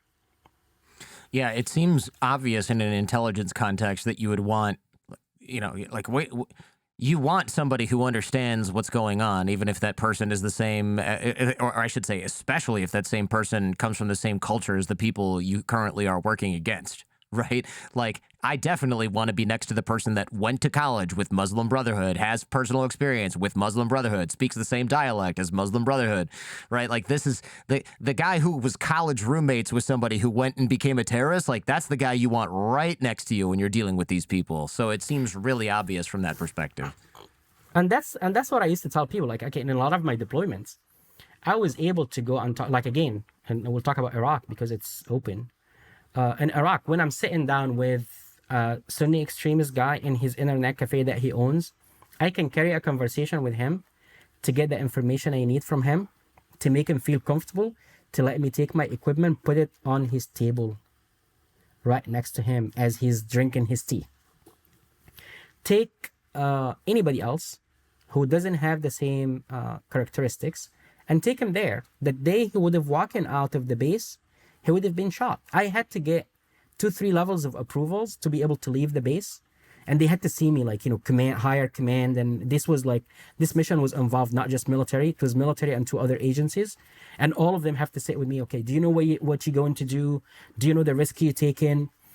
And when they saw me, they felt comfortable. This guy can go and do it because I can carry a conversation. So that's the diversity we're talking about. But you're absolutely right. If I'm going to go, and I'll tell you something. When I used to fly with my last job, I used to fly with my commander a lot. And going to certain airports in the US, I was like, man, I'm glad he's a white guy. Because guess what? When I'm going through TSA, I'm going with the commander, we both in uniform, so nobody's looking at me. So it's using the strength and the strength that you have to accomplish a mission, not to give a free lunch. There are no free lunches.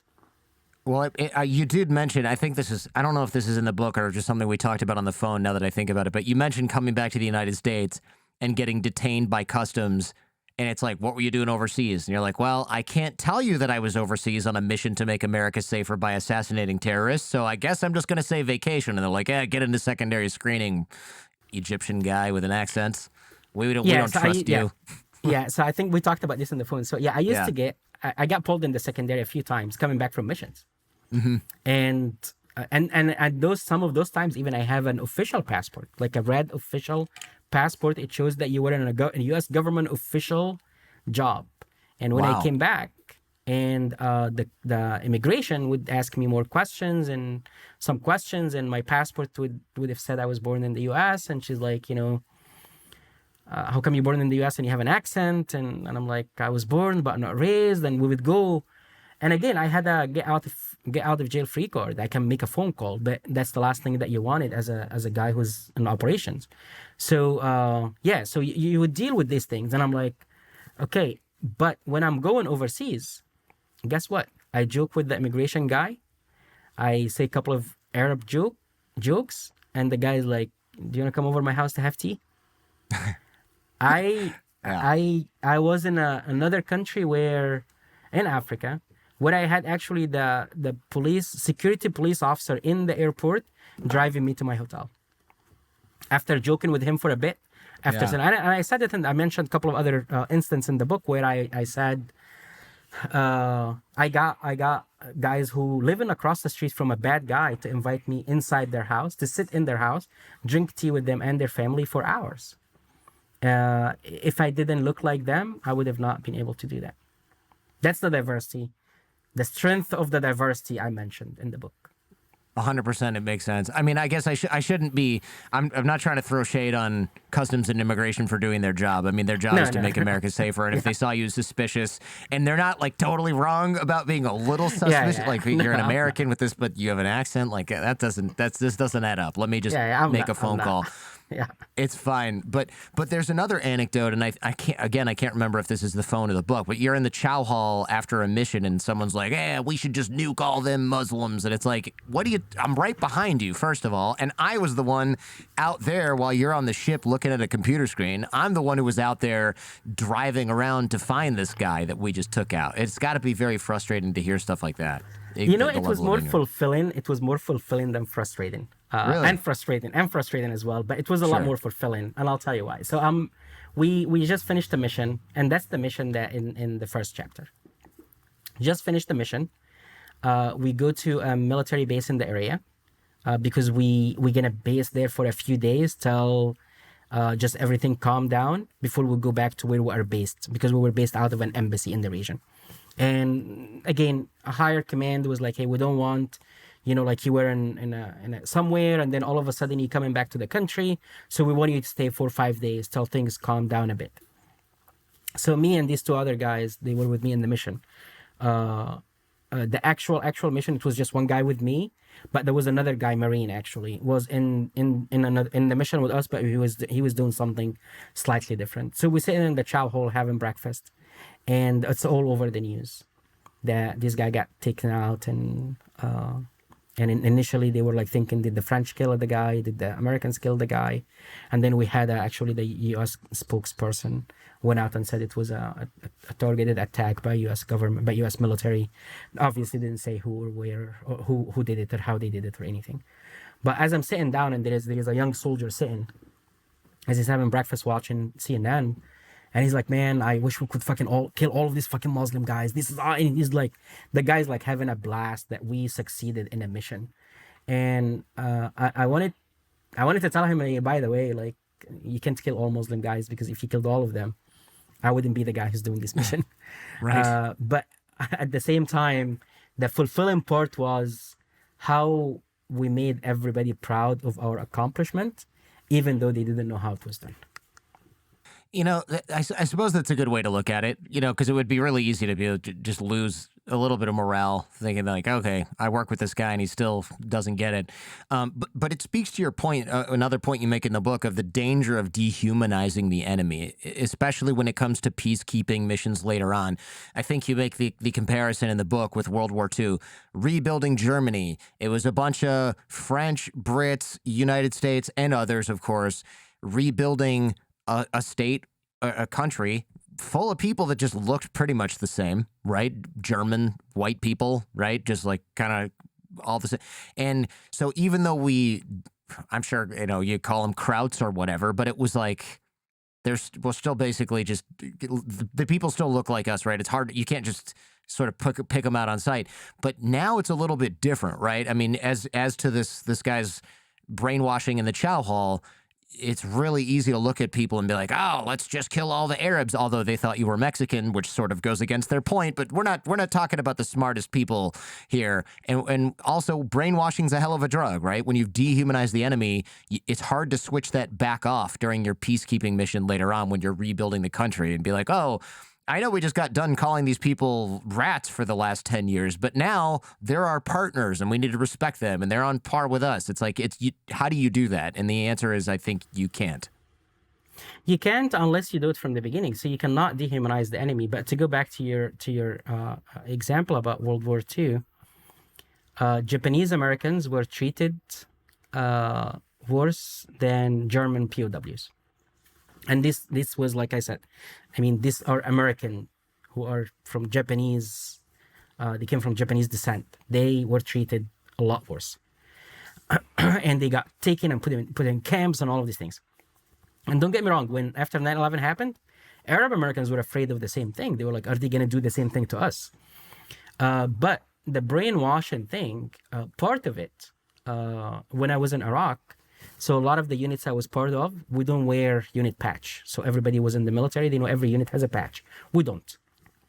We actually don't wear any name tags, no rank, no patch, nothing. But we had guys who had patches of 9/11. This is in Iraq. So I would chat with them and I'm like, why do you have the World Trade Center? And he's like, that's why we're here. Because the guys who did 9/11 were from here. And I was like, there was not one Iraqi guy involved in 9/11.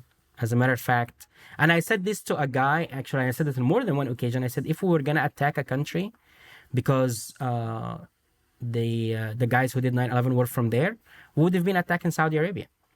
Because right, yeah, 14 or 15 of the 19 were from Saudi Arabia, but we didn't touch Saudi Arabia. So I'm like, so why are we, or we would have been attacking Yemen because a lot of them did training in Yemen and bin Laden was originally from Yemen. So the brainwashing and dehumanizing the enemy makes us go extreme. There is a really good book called On Killing, and it did a study. So it did a study on in World War I. A lot of U.S. soldiers they were within shooting range from the enemy. They had the weapon. They couldn't squeeze the trigger and kill somebody because they looked like them. So it's easier to fight somebody who doesn't look like you if we tell you the person who doesn't look like you is less human than you. And ISIS is doing that. So ISIS, they go and they say, well, this guy is not your religion, so he's not like you. So it's easier to kill him.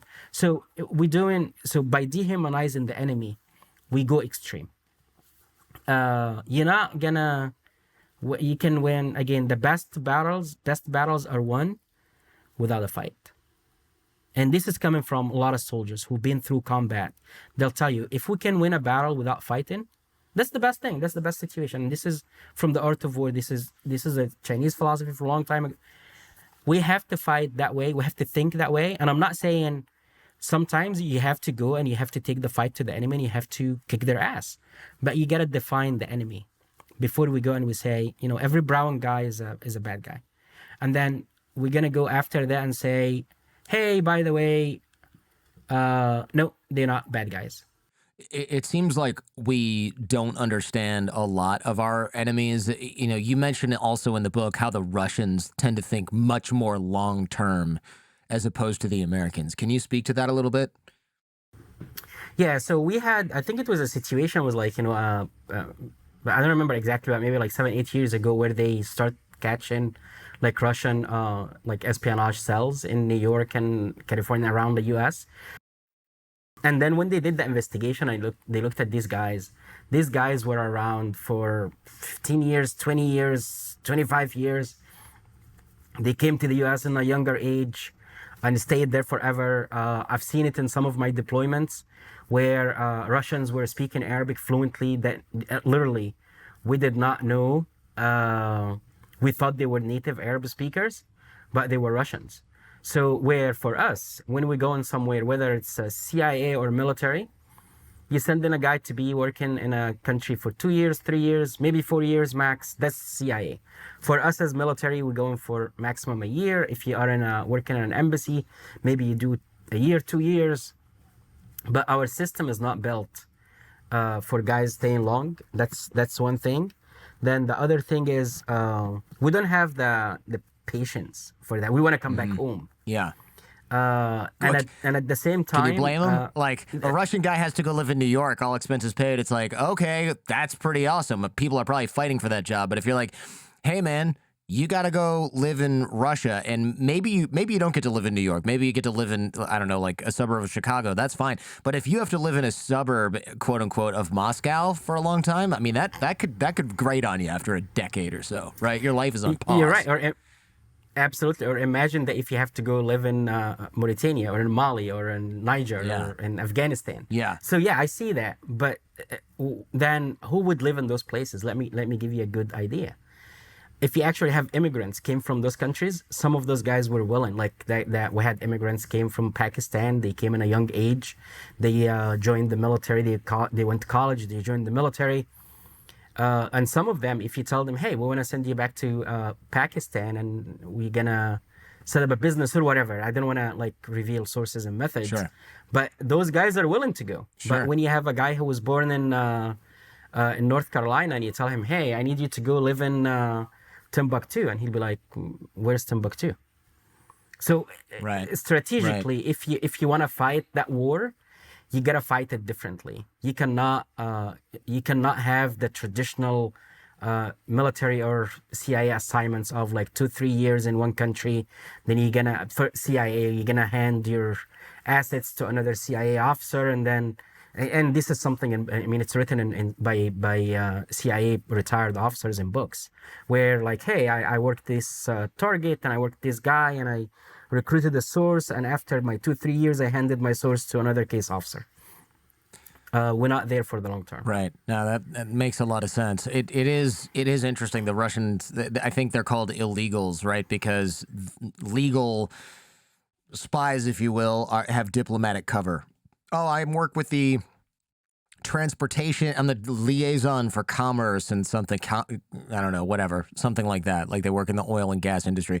But if you're just here pretending to work at an insurance company, we had a guy on the show, Jack Barsky, who was an illegal in the United States for a long time. He just basically worked at an insurance company, and they were going to activate him at some point, and they never really did. And then they told him to come home, and he was like, "No, thanks." And they, he stayed here because going back to Russia. Or he was from originally East Germany. So going back behind the Iron Curtain, no thanks. And he stayed here, and he now lives near Atlanta. So, which is, to my earlier point, he was like, this place is great.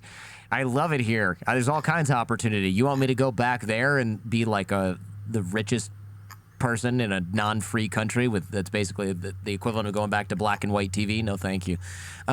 You've been to over 60 countries, yeah? That's a hell of a lot of places. How many languages do you speak? I speak 4 languages.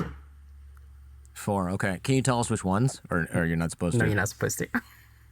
Okay, got it. I want to ask which of the 60 countries. Obviously Arabic is one of the languages. Arabic and English. All right, so great. And Yes, I can't ask about the other now. 2. Right. All right, fair enough. 50%, that's not bad.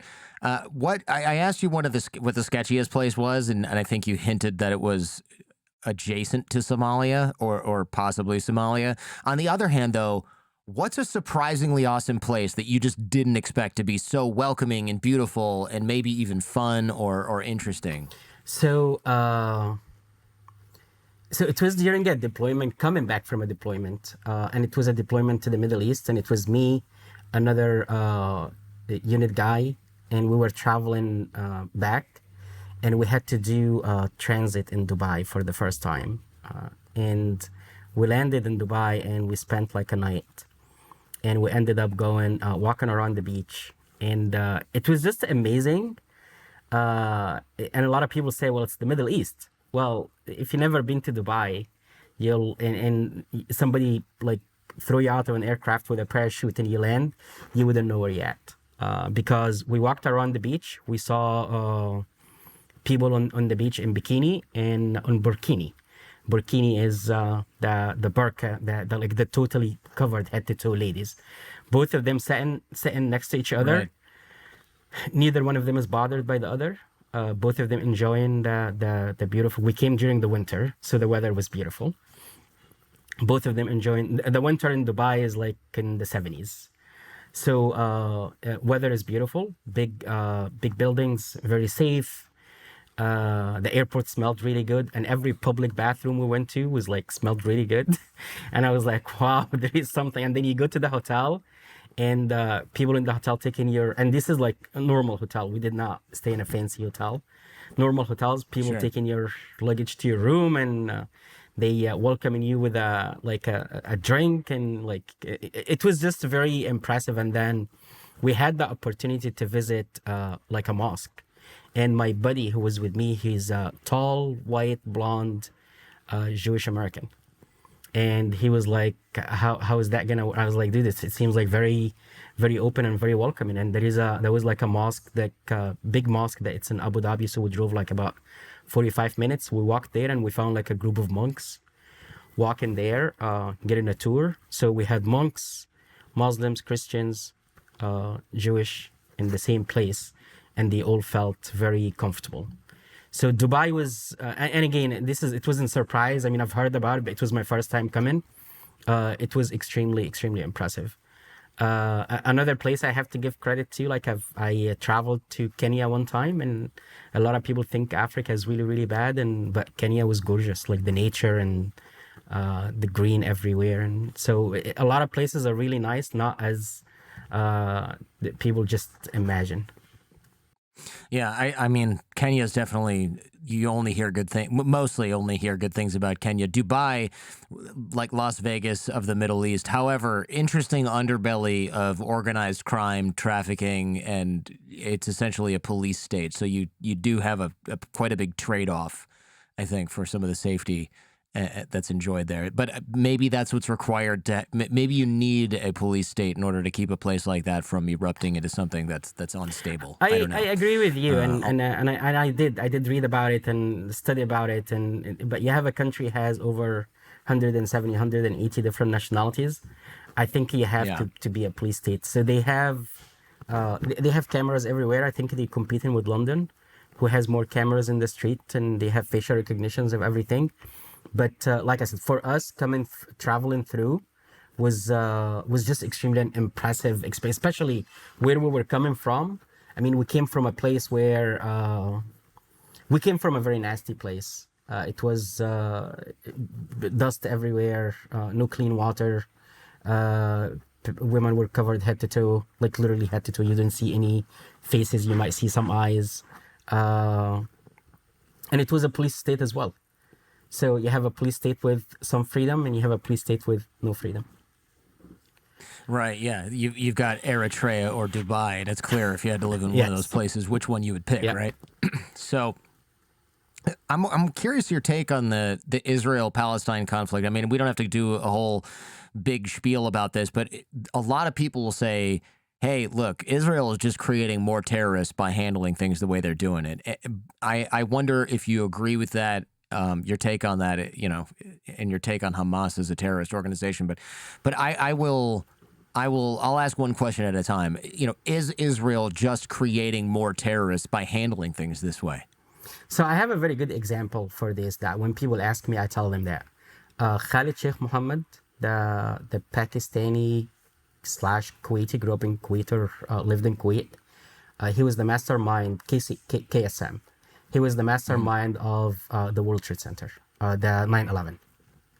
His nephew, Ramzi Youssef, was the guy who, in 1993, drove a truck under the World Trade Center. And his plan was to have the truck in between the two towers and blow it up, make the two towers collapse against each other. So when KSM was interrogated, and even Ramzi Youssef, when he was interrogated, and during interrogations, during a lot of questioning, we're like, why did you do that? And he's like, because of Palestine. That's in every interrogation, they interrogated the guy, even when he's in Guantanamo. He said that. When you read about him, or this is nothing classified, he joined the Muslim Brotherhood when he was 16 years old. That we were talking about early on, why the Muslim Brotherhood was the foundation for a lot of these extreme organizations. Did that, assisted his nephew in the first World Trade Center bombing in 1993. He kept doing, so he kept doing all of these things.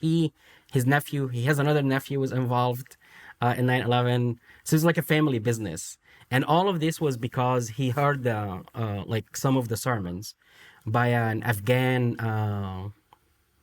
one of those, like we talked about, like, street imams, a guy who didn't really study, but he was talking about, like, fighting the Soviet Union, fighting the Israelis, fighting whoever supports the Israelis, fighting the Americans. So with everything that was going on, so to take you to that is like, the more aggression we try to do, the more terrorists we create, the more sympathizers. So you have a guy who came all the way from Pakistan, which is not even in the Middle East. It's in the Far East. It's like, it's not even near Palestine or Israel or Jerusalem, or not near any of these things. So those acts of aggression, and like what I was saying earlier, the more you try to push people, whether in interrogation, whether in beating them up, guess what? You're just going to keep creating more enemies. You can call them terrorists, you can call them something else, but like I said, I was saying, even when we were in Iraq, we were creating more enemies and terrorists than we can handle. So the listener can definitely try to understand from that how somebody grew up in Pakistan, lived in Kuwait, by the way, most of his life. So he lived a luxurious life. KSM actually studied in the U.S. He went to some university in North Carolina. So he came from a rich family. And why did he do that? Because he felt there was like injustice going on. So with everything going on now, I do believe Israel is creating more terrorists and more enemies than anybody wanted. I wonder, though, if Israel were to we could turn it off like a light switch and it wasn't there tomorrow. I mean, there's a lot of logistics that would be involved in something like that, but let's assume it didn't exist. Would these guys just find another reason to wage jihad against the West? Most likely. I mean, if people wanted to hate, they're gonna hate. So when anybody was asking me before, like, what do I think a reasonable or a good solution for the whole thing is, like, you have to have two states. I mean, you have two groups of people. They have a hard time living with each other, but each one of them claiming the land, and some of them saying we own this land from 2,000 years ago. Somebody saying no, we owned it 5,000 years, and nobody knows. So having two states, but yes, if you have a switch and you flip it and you go and say, you know what, Israel doesn't exist, these radical groups, they're gonna end. I'll give you a good example for that. When the Soviet Union was fighting in Afghanistan, so all the Mujahideen and the Afghans and the Afghan fighters, they fought till the Russians actually left. What happened after that? Mm-hmm. They fought against each other. Yeah, they fought against each other. Exactly. Yeah, it's kind of like these groups exist to fight things.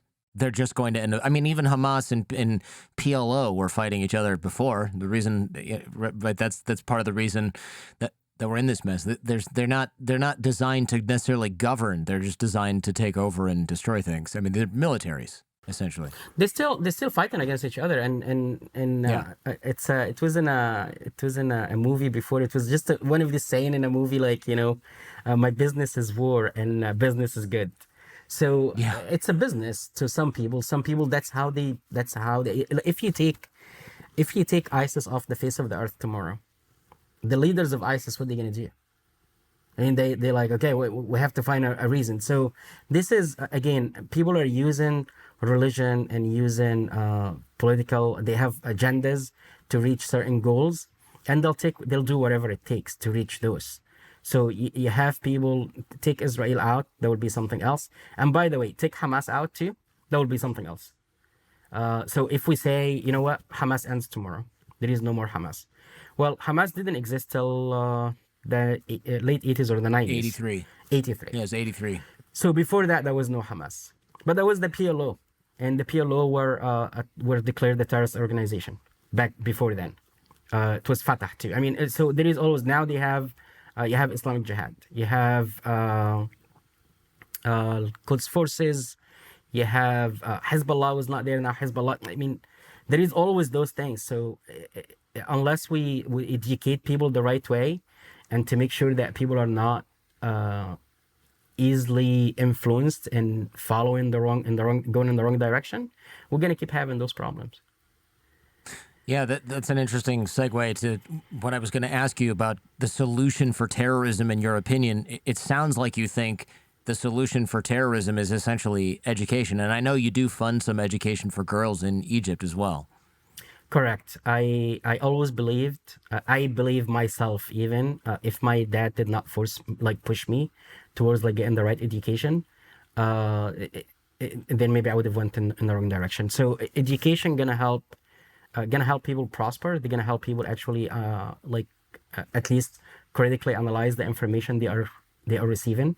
So when somebody's bullshitting them about, hey, if you go to the bathroom with your left foot, if you go to the bathroom with your right foot, not your left foot, you're going to hell. So if you have an educated person, gonna look at him and say, you know what, man, this doesn't make any sense. Yeah. So, and then I believe to educating women is crucial because they are raising us. I mean, you spend more time. A lot of people spend more time with their moms than with their dad, because moms are they nurture us and they do all of these things. So if we have a population of educated women in the Middle East or in any of these countries, I think these countries will prosper, and it will be harder to convince these guys to become terrorists. Yeah. Yeah, I mean, we spend a lot of money on weapons in these countries. Egypt, for example, your homeland, right? If we put a tiny fraction of that towards education, I feel like it would do a whole lot more. I agree with you 100%. However, I don't think any dictatorship in any of those countries will accept it. Because, again, if we educate the people there, after 20, 30 years, the people are going to be like, hey, man, we have an idiot ruling us. So I know in Egypt, the U.S. government was trying to fund some education programs, and I think the Egyptian government was pushing back on that. But in Charles Wilson's War movie, that for Tom Hanks, it was very clear that we spent a lot of money on in Afghanistan and arming them, and as soon as the war ended, we packed our shit and we left, and we didn't spend $1 on education. Fast forward to 9/11, it bit us in the ass. So if we think we're saving money by not giving them money for education, we're not. In the long term, we are not saving money. We're going to end up spending more. It seems like if people aren't being educated, Al-Qaeda, ISIS, whatever, some jihadist group, they just fill in the gap, because we see this hopelessness, right? This ignorance. Oh, how are we going to rebuild this whole nation? Which I understand, right? We can't really do that in the first place, rebuild the whole nation. But bad actors, they see that as an opportunity to recruit. I think we talked about it earlier in the show. One of the reasons that the Blind Sheikh, for example, wanted to recruit in Africa was because they were so desperate that they were willing to die because their current life was so bad, and there was absolutely no upward mobility. That's the best place to go get your ride or die suicide bomber type soldiers. And you know what? You're absolutely right. To let me even highlight this in Europe.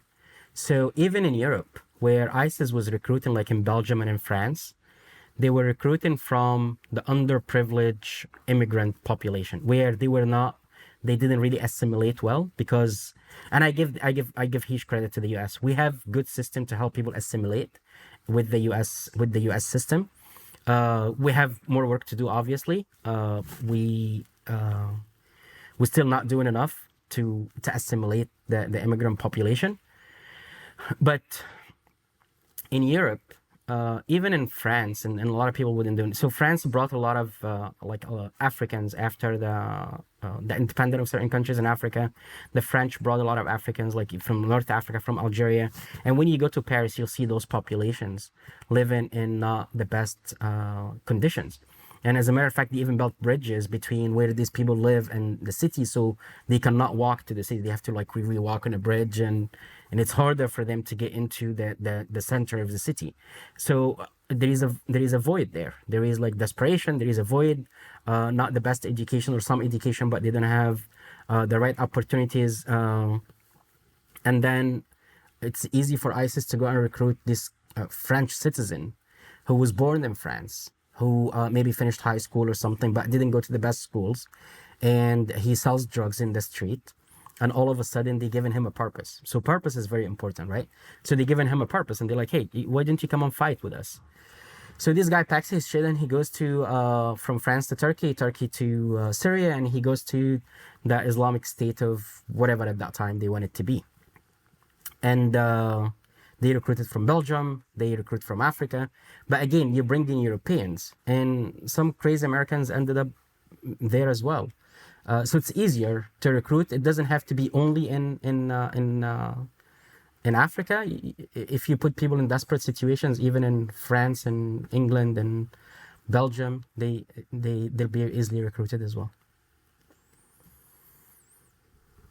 Speaking of selling drugs in the street, what's this about your neighbor thinking you're a drug dealer? Tell us. Maybe we keep it light. Maybe we end on a light note. So yeah, that's the rumor around town, is that your neighbors think you're a drug dealer. So I'll give you actually two good examples for that. So first, before I get to my neighbor, I'll tell you when I first was stationed in Texas, in Fort Hood, Texas. So I have this small, tiny hookah pipe. It's tiny. It's like you can hold it with like 2 fingers. But me being ignorant, so I got one of those and I put it in my room in the barracks in the military. And I have a big picture, and I have a big picture of when I was in basic training. I went and I got a book, and it was Malcolm X's life, and it has a Malcolm X's poster with it. So I took that and I put it in my room. So I have a Malcolm X's poster in my room, and I have a hookah pipe in my room. Right. So basically, you got your Malcolm X poster and your bong next to each other. Exactly. So me not knowing anything, and then I think this was like after 4 or 5 weeks me being there. Station in Fort Hood, Texas, they do this what's called health and welfare inspection, and obviously they I think I didn't know that till like few months after I've learned and I got smarter in the military system and what they do. So they came to my room and searched. They searched. Or they cannot search only my room, so they searched all the rooms, and they were like, "Oh, we know you don't have anything here," but they were searching for drugs. And then fast forward like 15, 16 years after, I'm a guy in the Joint Special Operation Command. I don't wear military uniform because the unit I was in, we didn't wear uniforms. You have facial hair, you have weird hair, you travel. I'm driving a nice BMW, I live in a nice house. And I had a hookah, but this time I was actually putting it in the back of my deck. And I got it from one of the deployments to the Middle East. And I'm sitting in the back of my deck and I'm smoking this hookah. And it's tobacco. It's like fruit. It's dry fruit tobacco. And when they every 5 years, they do, the government does background check to update your records, to update everything for you to maintain your clearance. So my next door neighbor was a guy who was a retired Air Force major, who never said anything to me other than I would wave at him. He was very introvert. He would wave from far away. But when they went to ask him about me, and he's like, why are you guys asking? And they're like, how we're renewing his clearance. And the guy himself had a clearance. He was working for the government. And he was like, that guy seems like a junkie because I see him a lot in his back deck smoking his hookah. So when at the end of your update of your security clearance, they do what's called subject interview. So they come and they talk to me, and they were like, hey, they chat and they're like, hey, by the way, your neighbor thought this, so you must be doing a really good job that your neighbor even didn't know you were in the military.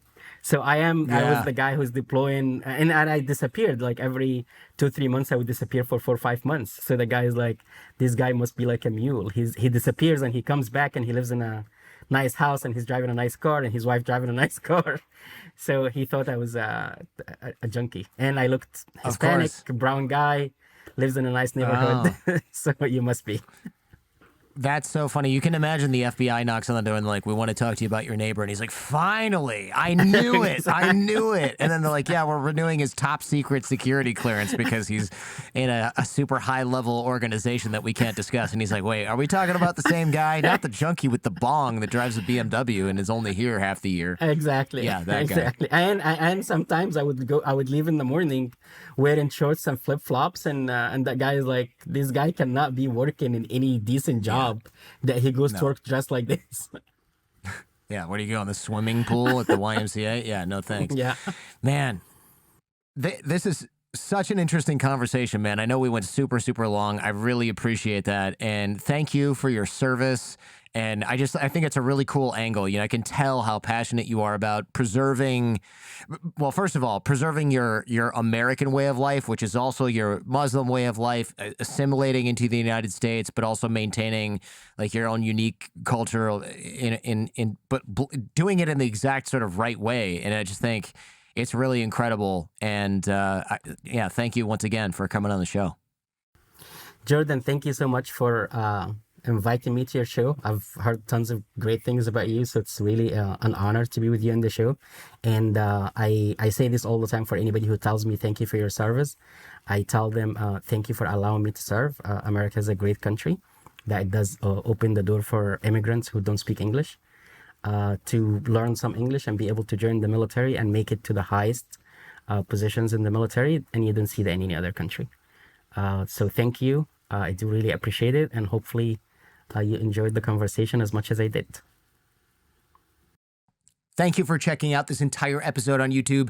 If you want to follow up on this topic, check out our podcast feed or visit us on our website at jordanharbinger.com, where you can learn more about our guest and dive even deeper into what we discussed today. And remember, YouTube is not the only place that you can check out The Jordan Harbinger Show. Any podcast app should have us. Check out the links in the description where you will find access to our shows that don't appear on YouTube, like Skeptical Sunday, where we debunk topics like crystal healing, GMOs, conspiracy theories, homeopathy, tipping, even lawns, to find out if they're backed by science and logic, or if they're just complete nonsense. Spoiler, many of them are complete nonsense. Also, our Feedback Friday shows where we help people escape from cults, get raises at work, and take all manner of questions from you, the audience, all the way down to the bottom of the barrel. And every episode of The Jordan Harbinger Show has something useful you can take away and apply in your own life and help you navigate what I know can often seem like the overwhelming and paralyzing challenges of modern life. Life can be hard, yes, but we are here to help. And if you appreciate how we help, remember to like, comment, and subscribe.